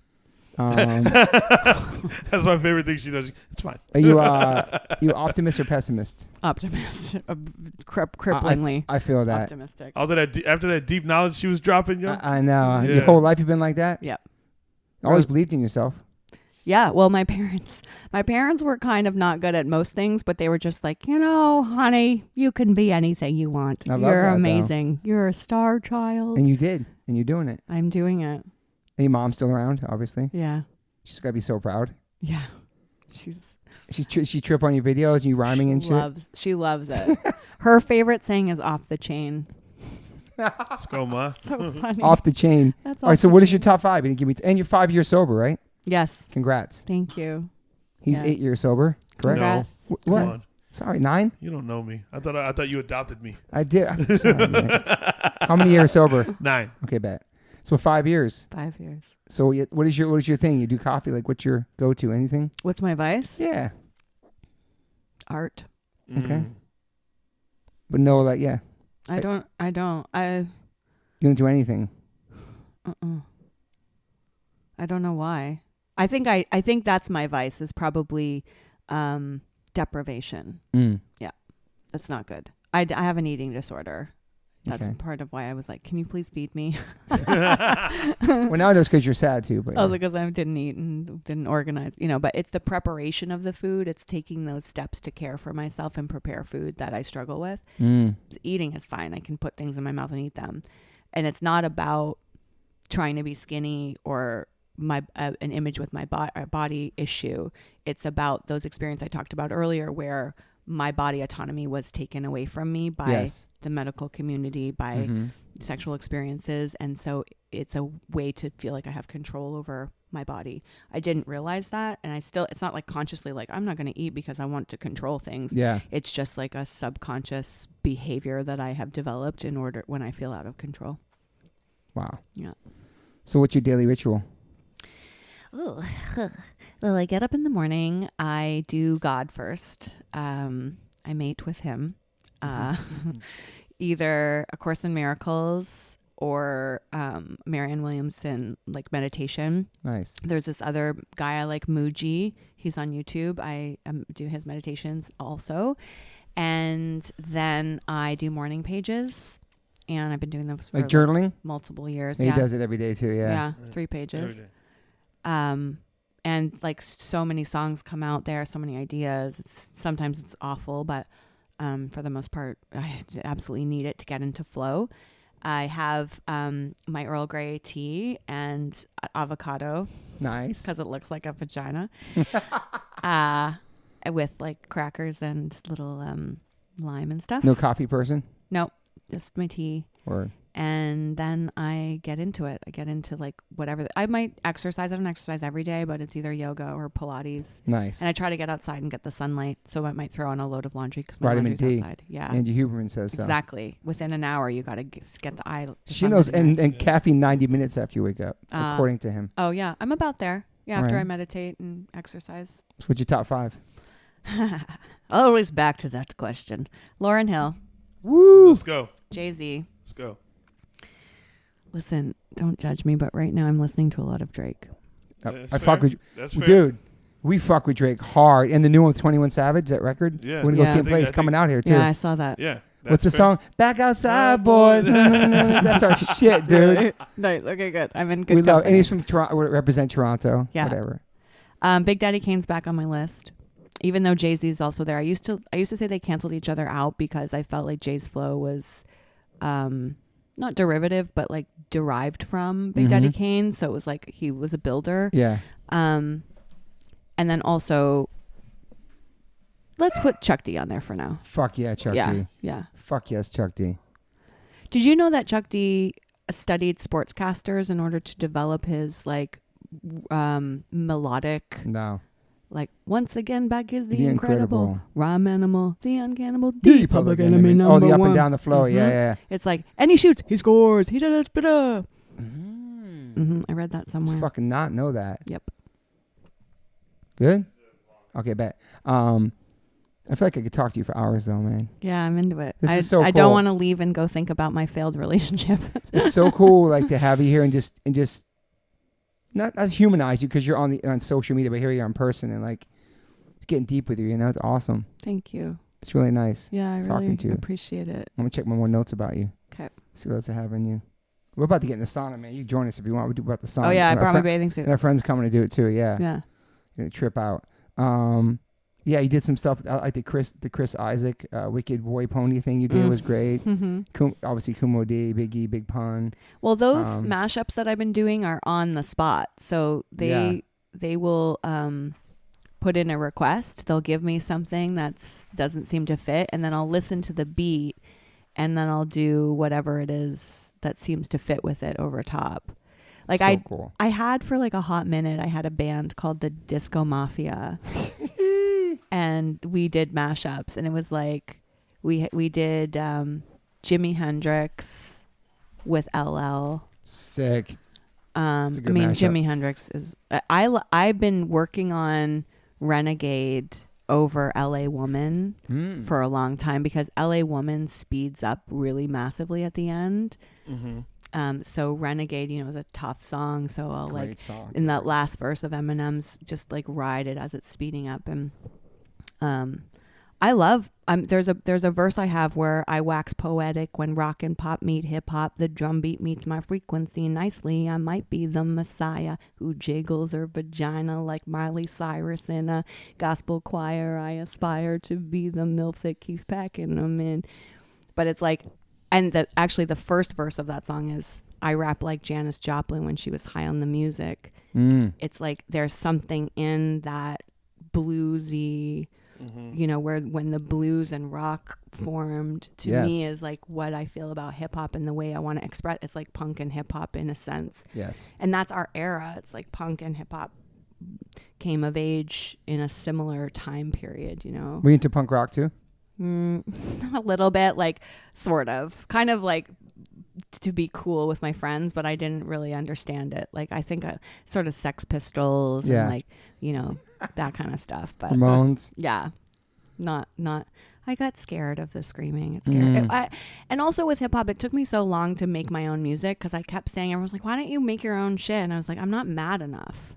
Like now I am. Yeah. But I wasn't angry enough for a long time. I felt like I needed that, but I think I was just scared. Was your name really named after Mandy by Barry Manilow? Yes. Interesting. Oh. And your great grandma was named May? Yeah. Yeah. What? Where did you find that? Novice deep diver. Stop it. Lace dog, That's like that. Nardwuar like shit. that Nardwuar shit, son. Yeah, Nardwuar. He's Canadian. Yeah, he's sick. Yeah. So yeah, Barry Manilow, nice. You have to do a Barry Manilow mashup or something. God, did you know that song was about his dog, supposedly? Did not know that. Yeah. He's legit, Song man. Mandy? Yeah. That was dog? Yeah. Oh. Well, you came and gave without taking? I mean, who does that? You came and you gave a dog. Oh, yeah. Mandy. Yeah. Mandy. Oh, I'm checking my notes here. We crushed all my fucking notes. I'm so professional. Hi. I'm so fucking psyched. Now we're going to sauna. We're going to put it in the cold plunge. Who that? You get in the cold We got plunge? my son Max right there. Max, say what up to Mandy, Max. Hi, Mandy. Hi, My Max. son Max. We talked What's up? about you on here. I did a cold plunge in Finland. Oh, that's legit. In the Arctic Ocean. That's legit. I went into their sauna. They call it Sauna. Sauna. You turn the sauna on for us, Max, too? That'd be great. Go ahead. Go ahead. And you did in Finland. That's where it's and then OG, went into the Arctic Ocean. So it's tight. You can't jump in because you'll have a heart attack. You have to like go in slowly. Yeah. But what the best part of it is when you get out of the cold and you're walking around in the Arctic in the snow and you're warm. It was beautiful. Fuck. What's the temperature? I don't know. So this cold plunge below zero. It's gonna be shit to you, yeah. Yeah. I mean, no, I'll feel it. I guess in the water below zero. Yeah. Yeah. My sauna goes to 250. It's sick. That's amazing. It's all the rage. I can't believe you have it. Like, I always want to go into saunas. Sauna. Well, shout out to Andy Huberman. He got me my plunge as a gift. Aww, sweetheart. Sweetie. We're gonna do that shit now, but people can find you on social media, obviously. You have a website too? Yeah. You got merchandise on there too? Yep. Okay. Max, I might get this fluorescent vagina for the kitchen. It's pink. Neon. Yeah, it's like neon for the. It looks like an avocado. Oh, it's so good. Mama loves avocados. You have an avocado tree. Yeah. It'll go good in the kitchen, right? It'd Yeah. be cool for the podcast too. Perfect for your kitchen. I bet my wife will want But one. listen, when I turn it on, everyone gets turned on, so you need to be prepared for that. Damn. It comes on in here, yeah. Yeah. Well, I'm sorry about your boyfriend breakup. Now you're single. Yep. And single, and you're on the social media. Do not DM her dick pics or anything like that anymore. It's fucking childish and stupid, and she's not even gonna fucking look at you or give you the time of her day. And the fact that men do that is disgusting, right, Chappelle? Yeah. What are you showing? Get out of here. What? You can't talk in my pocket. Don't talk in my podcast. Talk in the microphone. Want to say something? Talk in the microphone. You have a question for her? Talk in the microphone. Well, thank you for being here. This is awesome. Yeah, Thank you for this coming to meeting me on social media, coming to my house and doing this shit and fucking. Now I feel like we're friends. We know each other. It's awesome. Well, I put my hand on my heart. That means I feel ya. Real recognize real, and you're looking familiar. Woo! Yeah. That's a great way to end it. Great way Fuck. to end it. In the words of the great Jazimus Zizimus. I have a Jay-Z tattoo. You do? I got the hands. Yeah. You got a vagina. But yeah, I got the vagina, but then I got the Nas N for NYC. Did you see me do the takeover over New York State of Mind? Yes, I did. Mm-hmm. Yes, I did. I felt like that was smart. Clever. Big takeover? I'm going to tell you my Nas story when we get off this pod because I told it 100 times on here, but it was great with me, Rappaport. But hey, thank you. Thank you. Thank you. Let's go sweat now. All right. Any more questions? Any more questions? All right. Cheerleaders unite. Okay, we're back in this podcast. Since this podcast ended, FaceTime Rappaport surprised him with Sally and Mandy. Mandy cold plunged and sounded awesome. John Sally fixed her back or tried to. Lemons were picked. But one thing she mentioned to Sally, and I think I overheard her saying it, but I forgot. It was in my notes. I forgot to talk about it. Was you rapping with actors? Yes. I want to talk about that a little bit. Yeah. So when I got Mother sold, the show I did with True TV, that is now on HBO Max, part of Rachel Dratch's Late Night Snack. Good luck finding it, but it is in there. I pitched another show to Bell 5, which is a Canadian network, and it's a show called Rapping with Actors. And bringing up Pedro again, my other friend, Pedro Miguel Arce, who passed. He and I had been on Twitter, Periscope. Remember Periscope? Yes, I do. Yes. So he and I were on Periscope with another friend of ours, Guggen Singh, and we called it Rapping with Actors. And I was like talking to these other actors who also like hip hop, and was the impetus of the show, where we were talking about top 5. So like top 5 actors, top 5 rappers, I like that. and then how does music influence your work as an artist, as an actor. And then so many actors are also musicians. Yes. So that's where it started. And what came of it was this show that's like a mix of a variety show. There's some sketch comedy moments. It's like we'll talk about things like, for example, one of my guests was Nigel Downer, who's a comedian and actor in Toronto. And we were talking about Kanye and Trump, that photo op they did. Yes. You know. And so as we're talking about it, we would cut to him and I standing there, and I was doing my Trump impression, which is not very good, but I just like swept my hair sideways. And then he was being Kanye. And so it's like a mix of comedy, and we'd play games like Rapping with Crackers, which is white people rapping with crackers in their mouths. I love it. You know, stuff like that. It was really fun. And so we had a budget of $700 per episode. Wow. But we had access to all of the network stuff. So we shot it at Much Music, which is like the Canadian version. I remember that. Yeah. Of MTV. Is that still around, Much Music? It is, but it's, you know, there's no music videos It's like the anymore. MTV of Canada. Yeah, that was huge. Yeah. So we had this beautiful soundstage and all these cameras and crew and blah, blah, blah. So it looks like it's a great show. I'm really proud of it. And that is now living on Tubi, I believe, and Amazon. Was that mostly Canadian actors? Yeah. So I would love to do more seasons of that because it was super fun. And then I've also done red carpet interviews for the Producers Guild. They have during Oscar week, they have, their award show. So I would go and do red carpet interviews there. So I like doing that kind of thing too. It's fun, but it's really stressful doing the red carpet stuff because I don't know who anyone is. Yeah. Like You're not good with that? No, not at all. And I could have watched like what's the show Outlander? Okay. Right? I remember that show, yeah. So I watched every episode of that, and Katrina Belfay is her name, the lead actor. She came up to us and was like, "Do you have any questions?" I was like, "No, I don't know who she is." And meanwhile, I like have seen every episode of the show. I just like can't. I don't know. I remember people based on what they're wearing. So if they change their clothes, I get confused and I don't know who you are. I love it. Yeah. You know what's crazy? You're such a more relaxed. This is just having right now after what we just did. It's like it's a different chill version. I know. You're chill anyway, but I feel my whole body is relaxed. There was such a moment today too when John Sally pulled up. I was like, my friend's comedy is just going to try the cold plunge.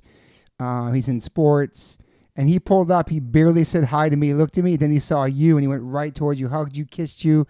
And he just fucking knew you from social media. It was such an awesome moment. And you were like, I thought you knew each other. Like, I was like, holy shit. No. It was really nice. Yeah. We were talking about that, Chappelle and I, how digital fans are very different from live show fans because they feel like they know you. Yeah. Because it's so intimate. And when I'm performing, because I'm an actor, you know, I know where the lens is on the camera. So I look down the barrel most of the time when I'm performing, and people feel this like intimacy with me that is not real. You're like right in their home though. I mean, yeah, exactly. So it's not that it's not real, but it's like, I don't know who you are. Yeah. And they know me so well because I'm just this honest, obviously, person that says whatever comes to my mind. But he's like, you can rap. Like just that stuff. Like it was really. Yeah. It was a great moment. I felt that he was. I appreciate that immensely, especially like from other other artists Yeah, too. for sure. Like when I went to not the Far Side show I performed at, but I went to another show they did at the Echoplex, and so many people were coming up to me that were producers or artists, and they were just like, yeah, like real recognize real, you know? Yeah. They know that you're really in it. It's not just a joke. Yeah, I love that. And then this will probably come online when this pod drops because we have it on film. But Mandy brought Chappelle out of his cheerleading retirement in my front yard. I don't even know what it's called. What is it called? You guys did? What is it? We did a toss hands extension. It was unreal, man. It was beautiful. It was perfect. I was like, it was awesome. Yeah, it's amazing. It's such a beautiful sport because you speak this language. It's like pickup basketball, you know, in a way. So it was really nice to stunt with him. He's strong too, man. Yeah. It's technique too. It is technique, but just holding and balancing. I was like, I never seen him do that before. He was pretty proud too. Yeah, we are both in immense pain now, though. That's probably your back part. Hurt your back. Oh, exactly. Shit. Yeah. Well, I hope your back's okay. So great having you. So great hanging with you today. It was an awesome day, and yeah, we'll be hanging soon. Thank you. You're about to do it live in my kitchen. I know. This is kind of crazy. This is super crazy. You ever done it at somebody else's house before? Yes, I did it in Texas one time. I feel like I should draw like a piece of paper, like an avocado or like a fake vagina. We put it behind you, dude. Totally. I'm going to have one in here, though. I think my wife's going to be, I'm serious to listeners. I'm going to have, I can find a spot in here to do it. It'd be cool. Oh, It'll probably trip people out, though. It would work so good in this kitchen, though. I think so. It's perfect. It's pink. Fuck. What more do you need? Just a vagina. And that's how we're going to end it. Thank you, Mandy. Thank This is you. awesome. Bye, everybody. Bye. I've always loved sweets. That's why I have 1,000 gold teeth and had cavities my whole life. But I always loved cookies. And being a vegan and being gluten-free, it's extremely difficult to get a cookie that actually tastes good. Most of those cookies are super, super dry. Until I found Maxine's Heavenly. You probably see me post about them. They're incredible. They're gluten-free. They're vegan. They're made with no refined sugars. You can get them in Whole Foods, Sprouts, Walmart, Amazon, Maxine'sHeavenly.com. And if you're in LA, you can get my favorite restaurant, Green Table's carrying them. You can also, if you're in LA, get Uber Eats, DoorDash, and Chow Now. Super, super great company. Amazing people working there. The cookies are insane. I can eat a whole bunch of them, not like you're supposed to, but I don't feel groggy and like bloated and I have that sugar crash. And every month you should sign up for the mailing list because every month you get exclusive flavor drops and the cookies get delivered right to your house. So shout out to Maxine's Heavenly, my new sponsor. I have a cookie sponsor. I can't believe it. How old am I? I'm 53 and I'm promoting cookies because I love cookies still. I'm a big kid. Vegan, gluten-free, no refined sugars. If you listen to the Travis Barker episode, me and him talked about our love for Maxine's Heavenlies as well. Great cookie. If you're a vegan and you're gluten-free, there's no other cookie to have. Maxine's Heavenly. Go to MaxineHeavenly.com, go to shop, use my code OLLC, and get 25% off your first order. That's 25% off your first order. Go to MaxineHeavenly.com, use my code OLOC. Enjoy. These cookies are straight crack. I always ask my guests if they have any regrets. I personally don't have any regrets. Even when it comes to my tattoos, I have the silliest tattoos. Even my ET on my leg, it's still a childhood memory for me, and I love it. I've had tattoos on top of tattoos strictly because I wanted more tattoos. I started getting tattoos when I was 18. I'm 52 now, and I can't stop. I've had laser treatment before on something on my arm. It's 4 tattoos on top of each other. And that experience at that place was pretty fast. It was pretty cold. It was in and out, swiped the credit card. Don't really tell me much. Didn't give me much details or anything was going to happen. So I never went back. So as of most recently, I'm so lucky enough to have had 2 sessions at Removery Tattoo Removal. My tattoo on my arm that looks like a big black blob is now super light. I've had 2 sessions. I have a long road ahead of me. None of this stuff happens overnight. You cannot take a tattoo up in one sitting. You have to be patient. And it's painful. They ice you up. It's super fast. To me, it felt like a bunch of rubber bands. But what's more painful than that is looking at something on your body that you think you're stuck with for the rest of your life. That sucks. But now for me, I'm really happy I started this journey. I'm slowly going to get this tattoo removed. I never thought in a million years I have any kind of real estate on my arm. I don't even know what I want, but it's exciting. I'm so honored to announce that One Life One Chance podcast is now with Removery. I have a code. Use TobyH20 and get $100 off your first session. Call 866-934-4570 or go to Removery.com. One of the most experienced tattoo removal companies in the world. Over 600,000 removal treatments done, 100 locations, US, Canada, and Australia. State-of-the-art pico-wave laser technology, cryo-technology to reduce any discomfort. This is so exciting for me because all I do in these podcasts is talk about tattoos. From day one, if you've been listening to this podcast, talk about tattoos, talk about getting removed, talk about getting covered up. So this is such a perfect fit for me. Once again, go to removery.com or call 866-934-4570. Use my code TobyH20 and get $100 off. These guys are located everywhere. Try it out.